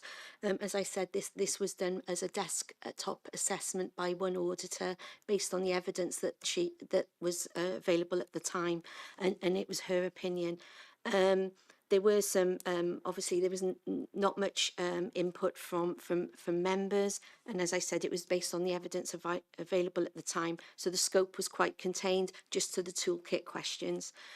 Because of those boundaries involved as far as the toolkit questions and within the framework that we were working towards, we felt that the Sefyllfa definition of reasonable assurance audit opinion was a fair reflection in this instance.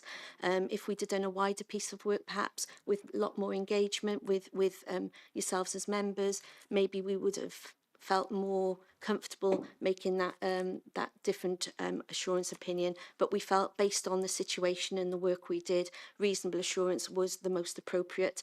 And it's by no means, I mean, reasonable assurance is good, so it's not a criticism of anything.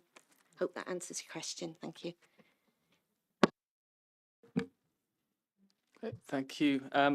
I think I fed that back to you as part of the process as well, in terms of that question about reasonable assurance versus substantial assurance and 87.5%.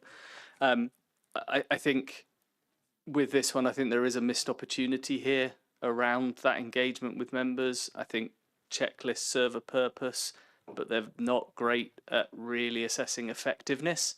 They're great at assessing whether you've ticked the box, but not great at assessing how effective the committee is in its role. So I'm glad to hear that you said in your introduction that this would be something perhaps to repeat and engage with members. I think that would add a lot more value.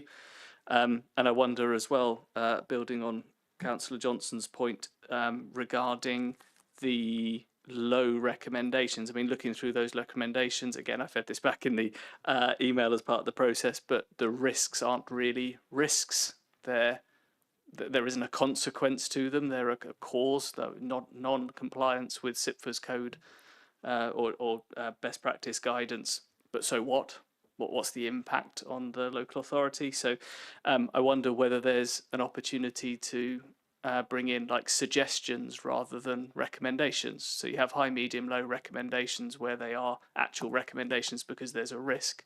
But a suggestion is something where you say, well, you could do this. You could try and put in a place a system that enables everyone on screen or something like that. Whether that could be something that be considered, but I wonder your thoughts on those points, Joe.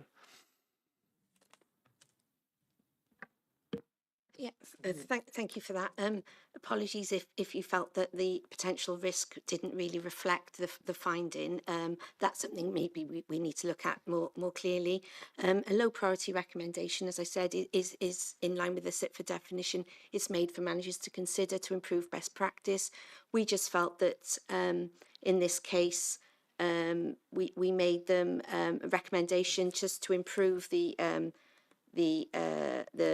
position to improve the statement of purpose, to include ethics. So it is a recommendation because there are actions to be taken. I think it's the risk we needed to look at, and that's something I'll take on board and make sure it's clearer moving forward. Okay, thanks, Joe. Any other questions at all? Any comments? Not seeing anything online. Okay, so we're asked to note the outcome of the self-assessment of the effectiveness of the Governance and Audit Committee. Can I have a proposer, please? Councillor Ewan, good John, and Councillor Johnson, thank you. Moving on to item 11 now. This is the annual internal audit report, and that looks like that's back to you, Joan. Yes, thank you. I just wanted to say Andrew Wathen sends his apologies, the head of internal audit.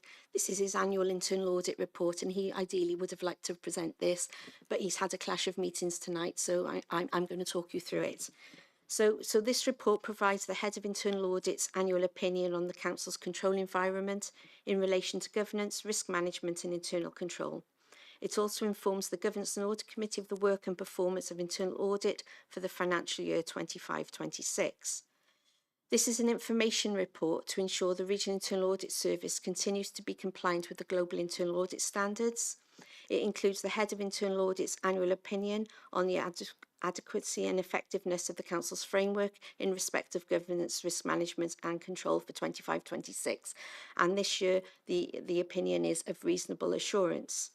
The annual internal audit report is at Appendix A, which summarises the reviews undertaken and the detail behind how that opinion was made. So if I just take you to Appendix A, and I'll just quickly talk through the key information within that report. So section 1 is the introduction. Section 2 summarises the reviews undertaken in 25-26. These were brought to you throughout the year through progress against the plan, but table 2 within the report at page 119 in your pack gives you a summary of the 49 audit opinions that the audits that gave audit opinions during the year. You'll see from that 2 were limited assurance and the rest were substantial or reasonable assurance, which is a really, really healthy position to be in. If I move you down, table 3 then compares those audit opinions to previous years. So as I said, only 4% were of limited assurance, 96% of opinions were substantial or reasonable.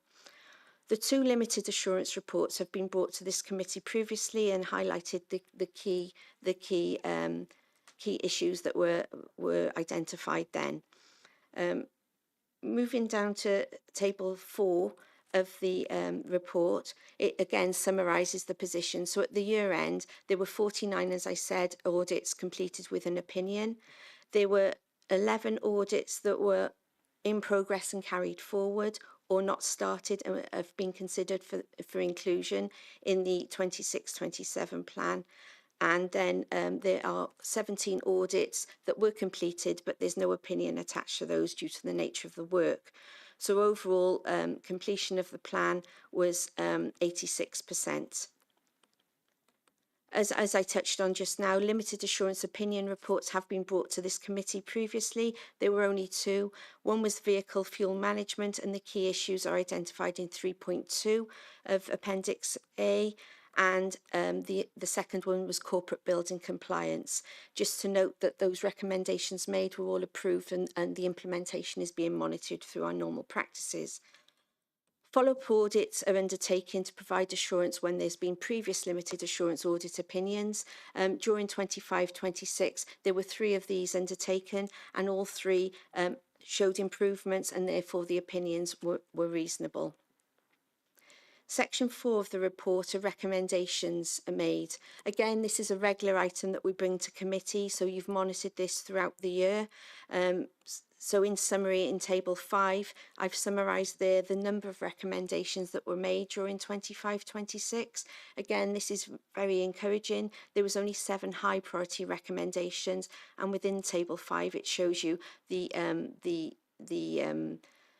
themes, the audits that where those recommendations were made.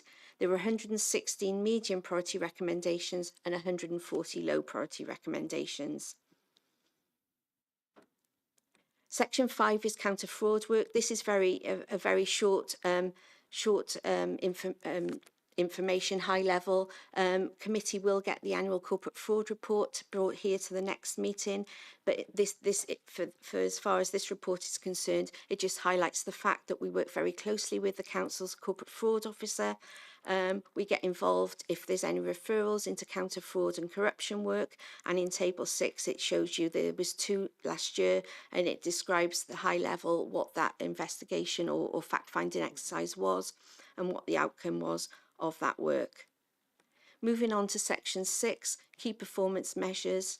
At the end of every audit, we issue a client satisfaction questionnaire. Annex 4 to this report shows you the questions that we ask. It was encouraging. 58 questionnaires were issued during 25-26, with 41 being returned, a return rate of 71%, which has improved on previous years. Within the analysis, there's a question, how would you rate the usefulness of the audit? So this is the one we analysed further, and we were encouraged that the rate of satisfaction to this question was 88%. The client also has an opportunity to make comments as well, which we take on board, and we're always happy to take positive and negative comments because we're always trying to learn and improve. In the report, there are some examples of some of the comments we've received during the year from those surveys.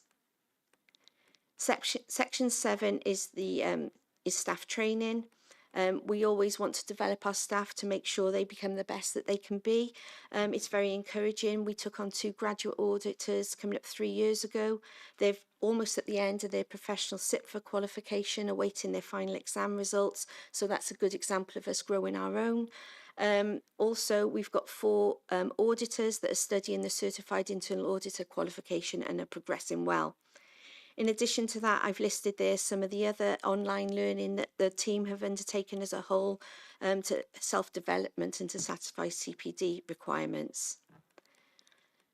The only benchmarking that we've done recently is internally, where we set ourselves a target of 80% to complete the plan, and we did complete 86% of the plan in this year, which was encouraging.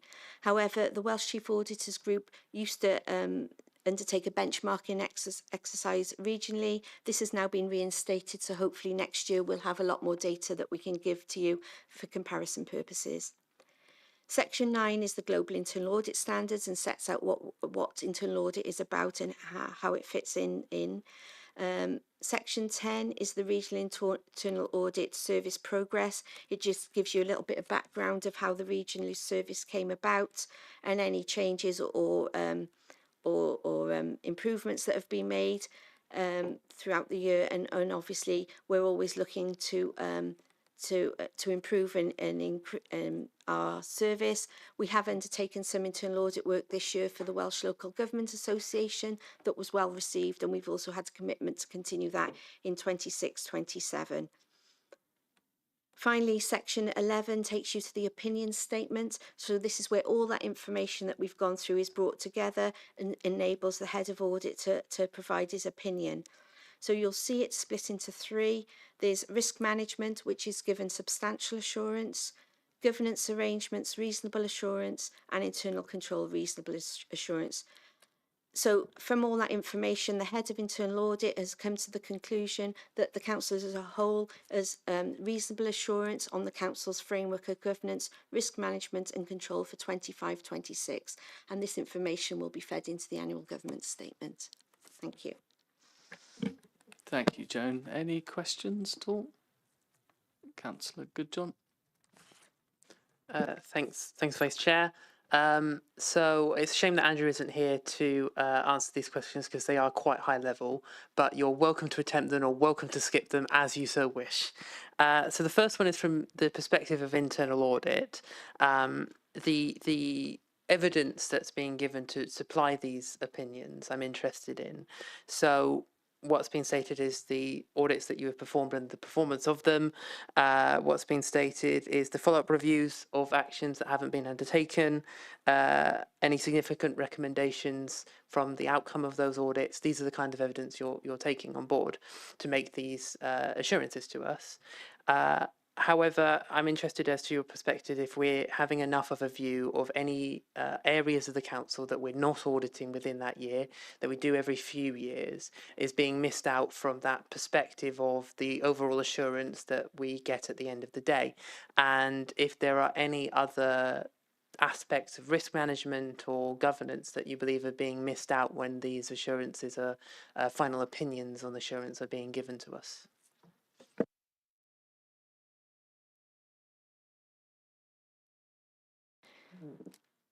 Thank you. What am I doing? Sorry. Thank you for your question.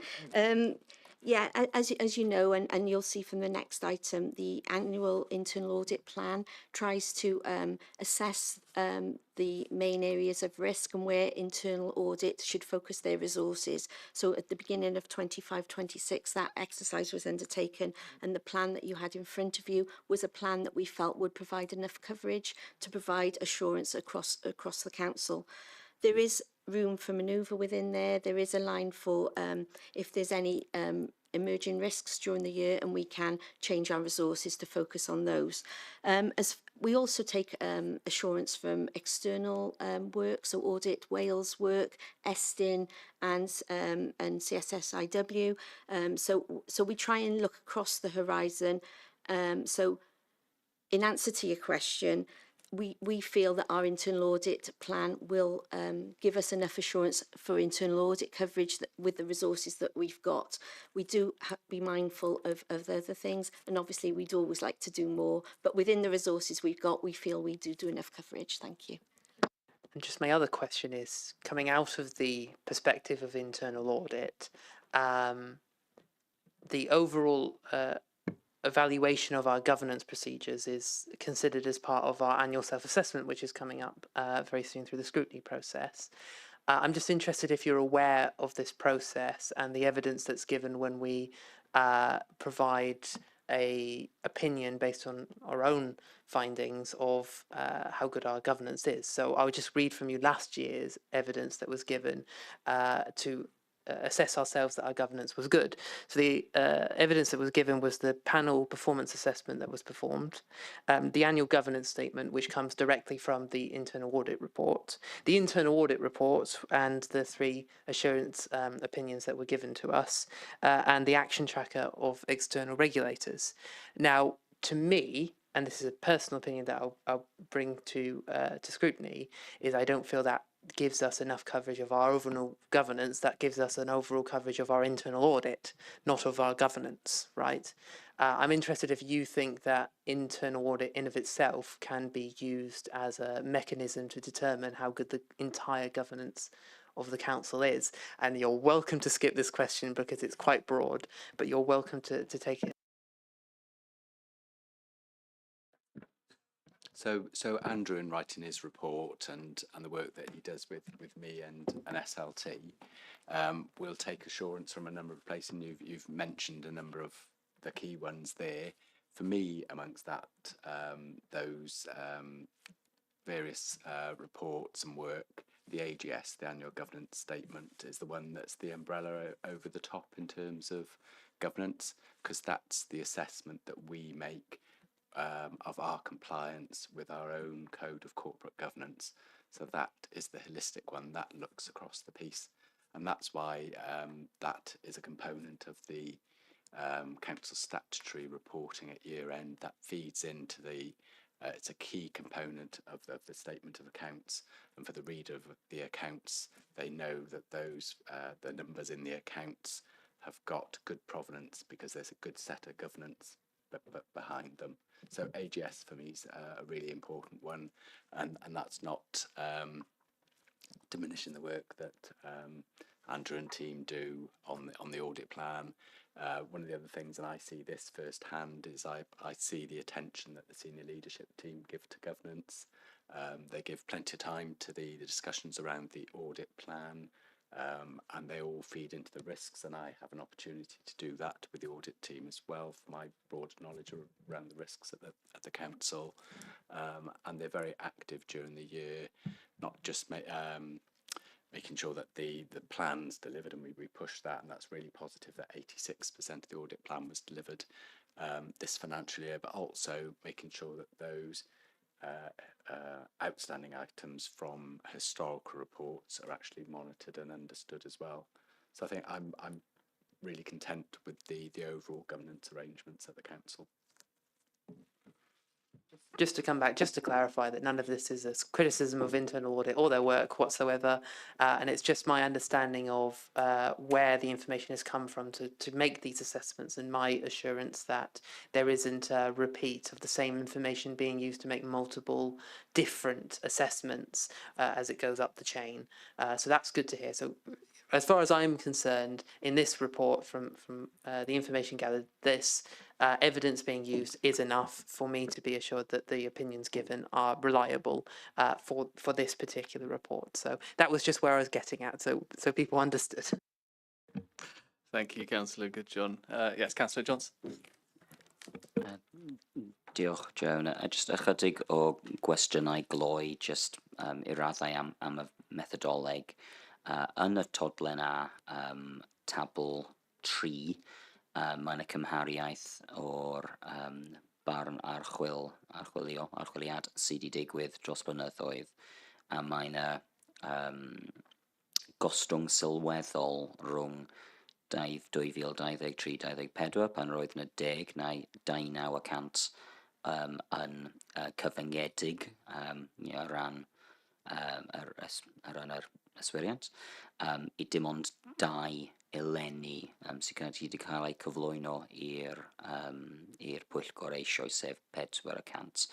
Ydyn ni'n gallu darllen unrhyw beth mewn i'r gostyngiad yna ar ran y sefydliad, neu ydy hyn yn dibynnol ar cyd-ddigwyddiad pwy oedd yn cael ei archwilio eleni?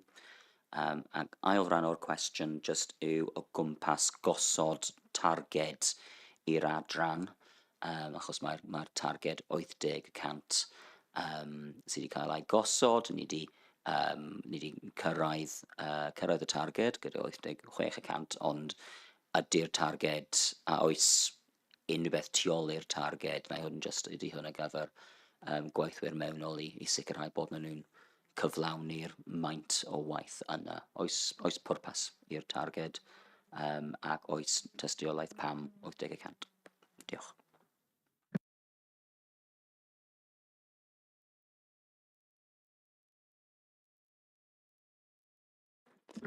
I'll let Joan come in with some more detail in a moment, but I think table 3 is important, but there can be some slight cynicism about it, I'm sure.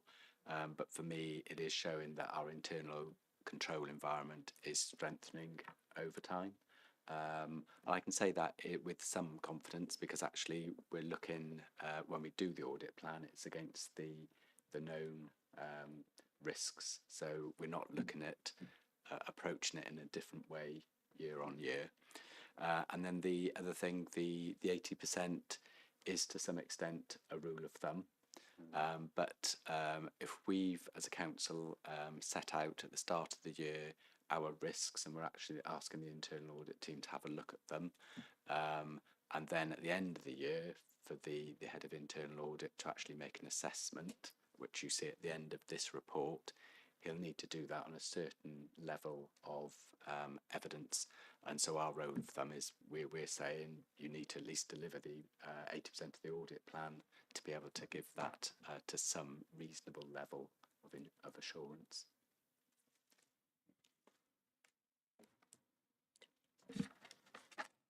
Do you want to come in, Joan, on, was there another part of the question?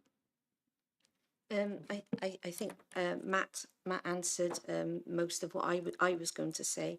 Just in respect of the 80%, just bear in mind as well, because we're a regional internal audit service, it's across the three partners, so we have to have a realistic target across the 3. So in order for us to monitor and make sure that we achieve our plan across the 3 councils, we feel that we have to set something. 80% is historic, based on, as Matt said, rule of thumb and previous information. As as I said during my presentation, Welsh Chief Auditors have resurrected their benchmarking. They're looking at more indicators, and obviously as that feeds through, we will go in line with those. So it may well change, but yeah, it's to make sure operationally we achieve and we have enough coverage to enable Andrew to give an opinion at the end of the year. Did you want to come back in there, Councillor Johnson? Os dwi'n jyst yn gallu gofyn un cwestiwn arall, ac efallai mae hyn jyst yn fi yn darllen yn rhy gloi trwy'r adroddiad, ond does dim unrhyw math o dwedir organogram neu rhywbeth sy'n esbonio faint o bobl sy'n gweithio ac y par lefel. Ydy hynna jyst wedi methu fe yn yr adroddiad, neu ydy hyn yn rhywbeth sydd yn ystyried i gynnwys? Jyst cael rhyw ddealltwriaeth yn fwy o'r cyfundrefn i'r gwasanaeth.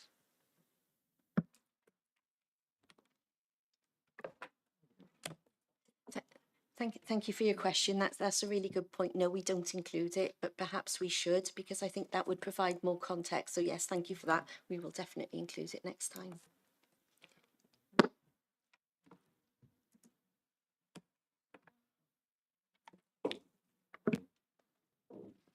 Thank you. I think it'd be really good perhaps if we can add, I don't want a massive list, but perhaps if there's specific skill sets as well, like IT audit, for example, and things like that. Again, it would just help with that coverage there. I've got 3 hopefully quick ones. One's linked to that table 3, that comparison again. Each year the numbers go down in terms of the number of audits, so 56 in 23-24, then 53, now 49. Just whether that's something that's just, are we doing like longer audits, or are we doing them differently, or is that something that from this committee's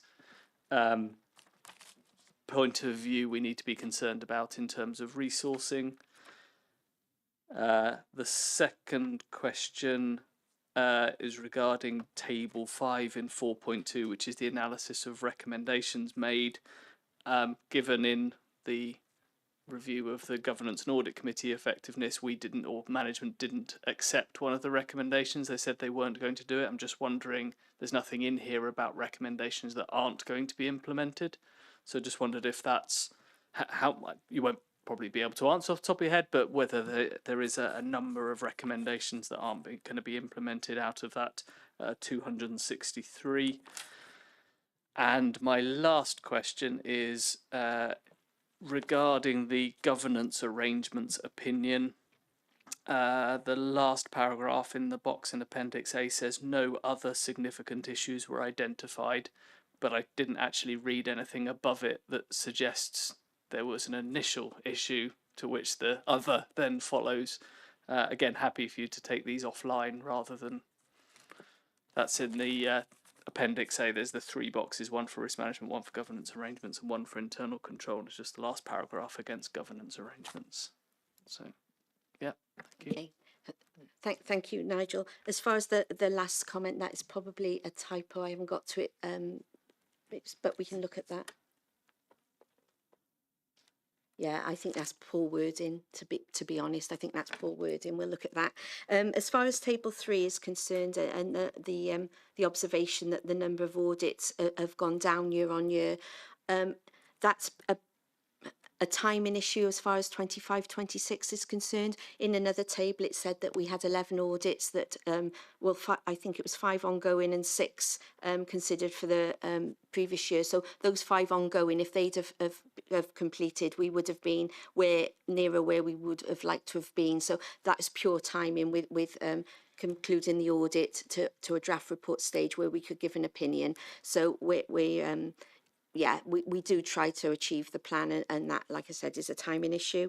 And as far as table 5 is concerned, and the question in respect of recommendations, as you know, we bring a recommendation monitoring report to you regularly. We do track high and medium priority recommendations. We don't track low priority recommendations.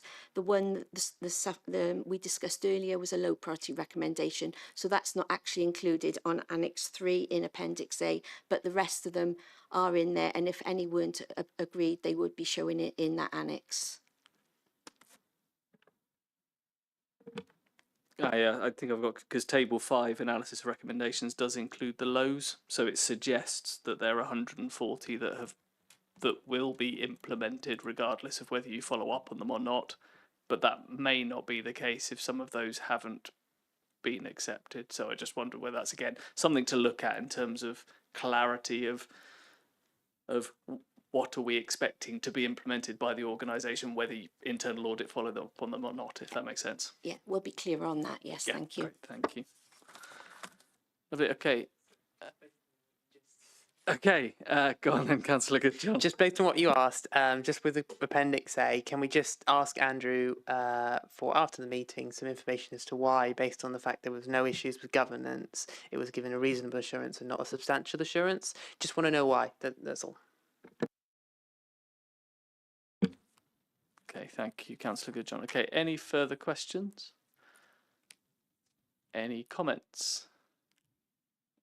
Okay, thank you, Joan, for that, and well done on the interrogation that followed as well, so well done. Okay, so moving on to item 12, which is, so can we have a proposer and seconder for the recommendations? Councillor Ewan Goodjohn, Councillor Emma Goodjohn, thank you. Item 12 then, internal audit, annual strategy and risk-based plan. If you've managed to get your breath back, Joan, you can come in on that one. Thank you, Chair. So again, in line with the global internal audit standards, the head of internal audit must establish a risk-based plan to determine the priorities of internal activity consistent with the organisation's goals.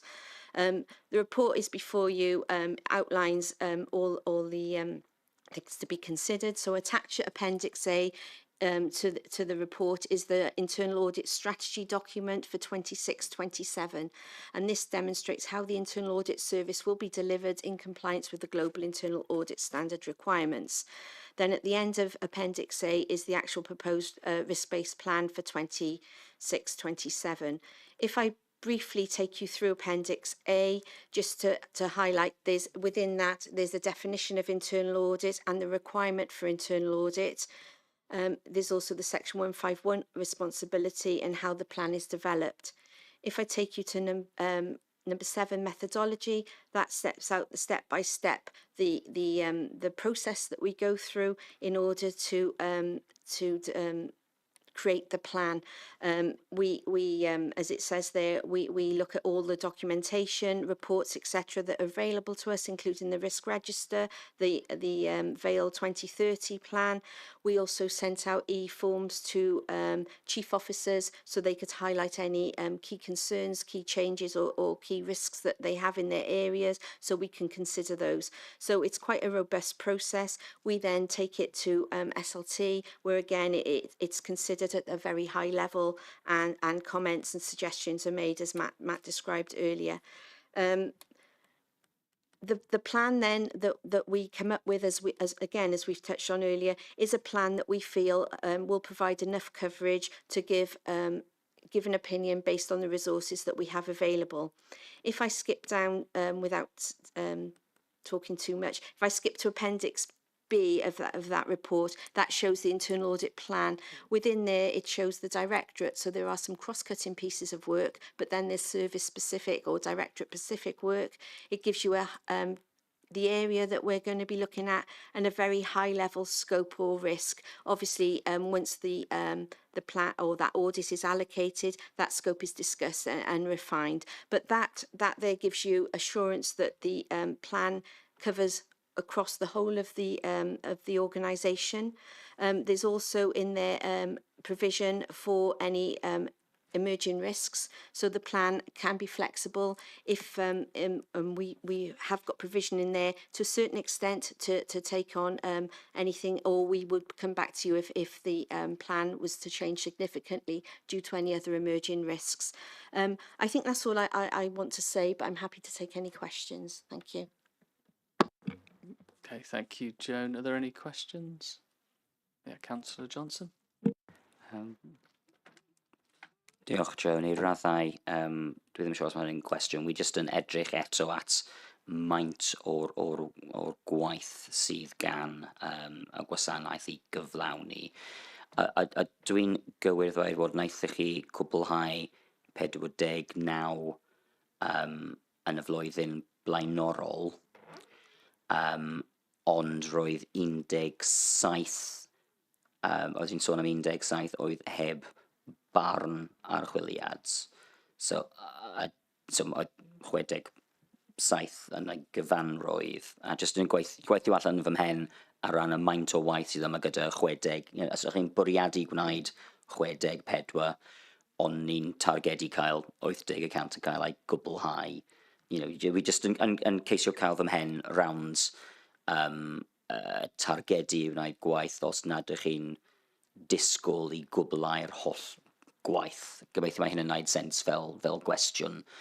Pan dwi'n sgwennu to-do list, wy'n disgwyl cyflawni'r to-do list, achos mae hyn yn beth fi'n bwriadu gwneud, wi ddim yn gwneud 80%. Felly, so fi jyst yn cael fy mhen round faint o'r gwaith sy'n disgwyl cael ei wneud, a sut rydych chi'n penderfynu i beidio gwneud rhywbeth os mae yna gormod o bwys y gwaith. So just esboniad o hyn fydd yn helpu i fi deall eich proses chi, a just gwybodaeth, os wy'n deall yn iawn, mae yna rhwng 51 yn y todlen ba. Mae'n y typo, achos mae'n cyfeirio at yr un blaenorol, sef 50. Felly lle mae'n dweud compliance expensive mileage claims, wedyn mae'n sôn am y pwyllgor llywodraethiant ac archwiliad, a dwi'n siŵr mae hyn yn fwriadol sicrhau bod y pwyllgor yn ddarllen trwy'r raglen arfaethedig i'r flwyddyn newydd. Ond mi jyst yn codi hyn, gobeithio hwn o'r unig un sydd yna, ond jyst yn nodi hyn. Os ydych chi'n gallu ateb yr cwestiwn, dwi'n gwerthfawrogi. Diolch. Thank you very much for the question, and thank you for spotting the typo. Yeah, we will correct it. Apologies for that. As far as your understanding is concerned, it is correct. That 64 does include the non-opinion related work as well, so the equivalent to the 17 that I mentioned in the 25-26. Ideally, we would love to complete the full plan. That is our aim. We wouldn't aim just to do 80%, and it would be great if we could. We've set a plan based on the number of the resources we've got available, which equates to the number of days that we've got available, and that's across the 3 partners. As I said, we try to do them all. Things happen during the year. It may be that things change, or certain auditees aren't available, timing issues, but we do set out always to try and do as much as we can, and so the 100%. As the year goes on, obviously we bring progress against the plan to this committee. You'll see then which ones we've completed, which ones we've allocated, which ones we can't start. If during that year it becomes apparent that there's certain audits that we can't start for whatever reason, we would raise that with yourself, so you would know that, and then we would make a decision whether we replace it with another one, or whether we just push it forward, or what. But we do bring that progress against the plan to yourselves, so you're informed as we go through the year. But we are trying to do as much as we can. Thank you. Okay, thank you. Are there any other questions? Yeah, Councillor Goodjohn. Yeah, just a minute one for once. The procurement audit, I recall last time that this was undertaken was just before we had the task and finish on procurement come from the Resources Committee.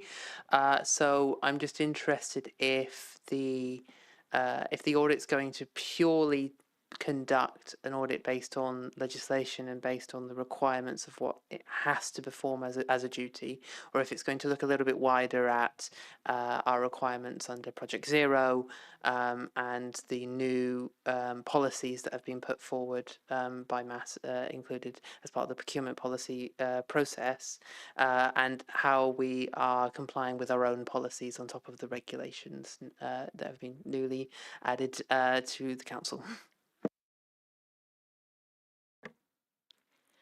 Thank you again for the question. As I said, there's a very overarching kind of scope in the pack as number 10, procurement. So we haven't actually drilled down into the specifics, but we certainly would always look at the policies and procedures and legislation. That would be a given regardless of what action we're going to take. So, yeah, I hope that answers.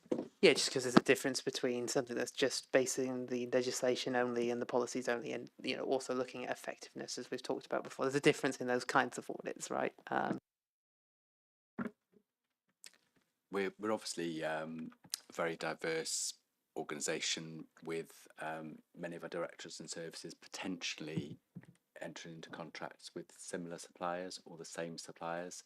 So some of this audit is to make sure that we're complying with the overall regulations given the total spend we have as an organisation. So it's quite an important thing against for assurance for me.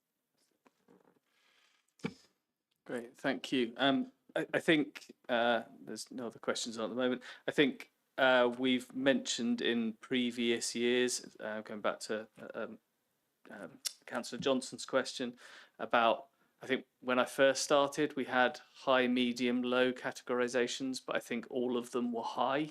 And then we asked, could that be broken down? I think it couldn't. So there's a certain element in here where we're having to place faith in the internal audit team in terms of those ones during the year that are based around the organisation's key risks will happen and they'll be prioritised. I totally understand that that is also driven by the skills within the audit team and availability of the auditors. But I think it's just something for the notes really from my perspective and previous conversations we've had over previous years is that this plan needs to provide the assurance to the organisation that it needs to provide. There is a certain limit to that and therefore we need to rely on the risk information in here, the links with the risk management processes, the section 151 officer and the assurance that then comes through this plan. So I think the information we have in here does that to an extent, but I'm very conscious of the fact we are relying heavily on the internal audit team to make judgments on our behalf in a sense regarding those risk areas. So yeah, no question in there, but I think just a comment to note, and obviously the more help that the internal audit team can give us throughout the year in terms of why things might not be done, why things will be done, and all those sorts of things would be really appreciated. Okay, any other comments at all? Not seeing anything on the screen. In which case we are asked to consider and approve the draft internal audit strategy and draft annual risk-based plan. Are we happy to do that? Proposed by Councillor Ewan Goodjohn and seconded by Councillor Johnson. Thank you. Okay, item 13 then is the recommendation monitoring report. Joan, hi. Thank you.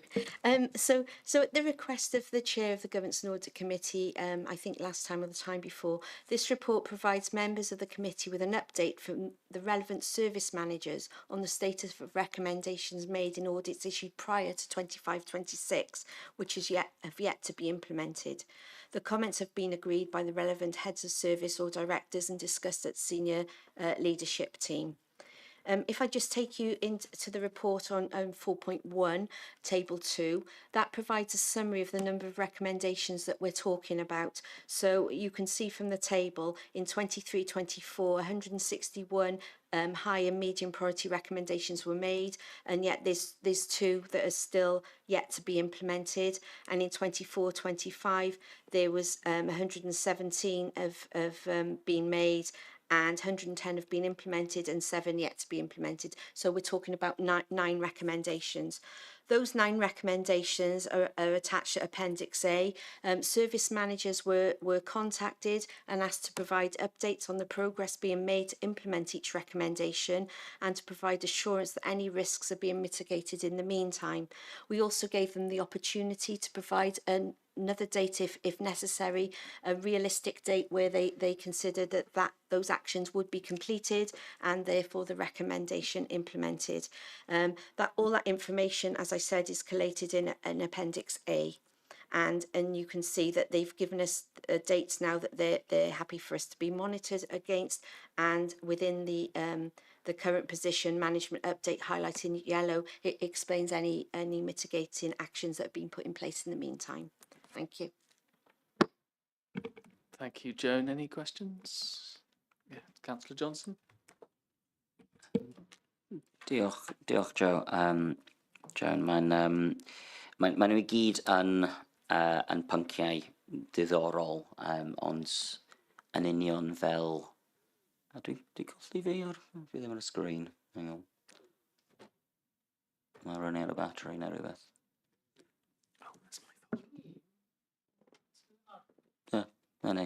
Right, sorry, nawr wir yn ddangos ar y sgrin, na i siarad yn i ofyn y cwestiwn. Mae nhw I gyd yn pynciau diddorol, dyna pam mae'r argymellion wedi cael ei wneud yn y lle gyntaf. Ond nodir yn union fel yr item blaenorol gyda Tom, bod y dyddiad targed wedi cael ei diwygio ar sawl achlysur i'r fan hyn. A dyn ni'n oes wir disgwyl I gyflawni'r pethau anodd I gyflawni yma.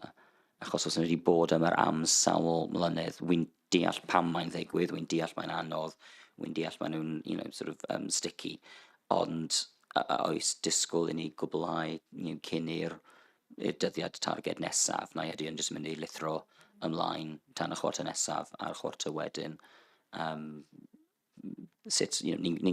Dyna'r reswm mae'r cadeirydd wedi gofyn am hyn, ond oes disgwyl I gyflawni. Ar y bod yna'r cwestiwn.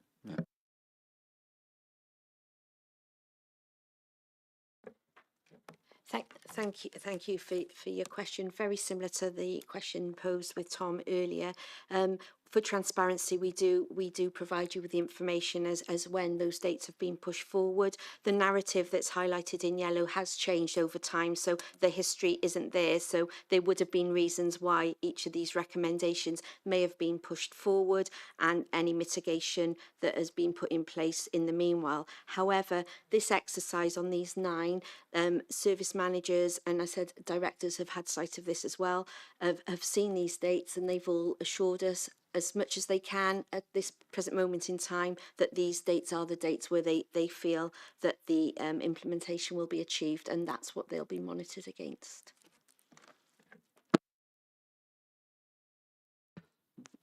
Os dwi'n gallu gofyn y cwestiwn amlwg, beth sy'n digwydd os nad ydyn nhw'n cyflawni erbyn y dyddiad targed, achos mae'r reswm pan mae'r dyddiad targed wedi ei fethu yn y goffennol. Felly beth sy'n digwydd os maen nhw'n dod nôl, maen nhw'n nifer fan hyn a dwedir diwedd mis Awst, diwedd mis Gorffennaf, diwedd mis Mehefin, wythnos nesaf. Beth sy'n digwydd os nad ydyn nhw'n cyflawni? I think, sorry, if I just come back in there, first of all, we have discussed this as a committee previously about some of these, and in particular those first 2 that are on there, which are extremely old and significant risks as well. I think in particular the first one, I had a look back to the previous report on this to see the progress, and based on the comments here, I am pleased to see the progress made in relation to that one. It sounds like we're nearly there. I know there was a software procurement that went on in there and implementing new processes, but I think with that first one, we're definitely at the point that if that 31st of July 2026 date is not met, we need to be, sorry, yeah. Oh, after, okay, thank you. Yeah, we need to be asking the recommendation owner to be coming into this committee to state why it hasn't been able to be completed and when it will, and hold them to account for that. The second one, the Ysgoloderi and St Si's building compliance follow-up, again, it's a bit more tricky probably because that's around head teachers, but again, I think we just need to be looking into a way of doing that. But I think there is that point that the committee has discussed before about bringing people into this committee to hold them to account where those dates are not being met. Those 2, I think, are key on here. Others, personally, I'm not so concerned about. Yes, there are some extensions to dates, but they're more recent audits. That first one, the PCI DSS one, the original report was 2023, so obviously that's an older one. I don't know whether anyone else has any comments in relation. Councillor Johnson, did you want to come back in there, or? A general comment first, and it's really important that the internal audit team and SLT stay on top of these. We will see them through, and we're not letting anybody off the hook for any of them. So there's a huge amount of scrutiny to make sure they're going through. As you rightly say, there have been quite a number of updates on the PCI when it's really important. We are on the home straight with it, but I think, and it's common with a number of these, we're operating in a fluid environment, so things change and our actions need to change. And it mentions the telephony platform, so we've changed telephony. We need another assessment. Thankfully, we've been able to engage the same people who did that external assessment for us previously, so there's some continuity and they understand this piece, because it is quite a big piece of work to understand our level of compliance. So I'm confident we'll get there by the end of July on this one, and I know Gemma too wants to see the back of this one very much. I think that just the bit to be conscious of, however much the processes change and the world moves on, the risk still remains, and that's the bit that we just need to be conscious of and make sure that because there are big consequences for the local authority if we don't get that compliance in place. Did you want you're happy? Yeah. Councillor Goodjohn, did you want to come in? Yeah, can I, just ask that the Vice Chair and the Chair, alongside officers, continue their engagement as to regarding whether it's time to bring in operational managers in to discuss these specific risks. But, the inevitable thing is that no operational manager wants to set back their target date like this 4 or 5 times. No one is going to do that unless it's absolutely necessary to do, especially when it can bring them in trouble with SLT or with ourselves. But it has been a good mechanism when it comes to newly arising recommendations that have been set back a couple of times, that having that risk of coming into the committee and then them having to have a discussion with us does tend to speed things along more often than not. But there are some of these that go far beyond what we can do as a committee, and we have to accept that is to some extent going to be the circumstances until the machine can work around whatever the massive hurdle has been set up before them. So inevitably that will happen to some extent with a big organisation. Great, thank you. So I think, if we can just make sure that it's understood that we are still focusing on particularly those first two and making sure they happen. Yeah, Councillor Johnson. Diolch. Roeddwn ni jyst moyn gofyn un gwestiwn penodol am yr un olaf, sef trethu busnesau bach. A wy'n gofyn hyn nid yn unig fel aelod o'r cyngor, ond hefyd fel aelod ward sy'n cynnwys canol tref y Bari. Just achos dwi wedi cael nifer o bobl sydd wedi gofyn fi ynglyn â'r trethu busnesau bach a wedi aros am spel ar gyfer ymateb gan yr adran. Felly wy'n falch i weld bod mae'n adnodd staff newydd. Wi jyst yn cadarnhau pan mae'n sôn am yr ail Mehefin hwnnw, sôn am 2 wythnos yn ôl, sef dechrau mis yma, a bod hyn felly ar y gweill. Ydy hwn yn wir. Sa'n gwybod os mae Matt yn gallu ymateb i fi heno am hyn.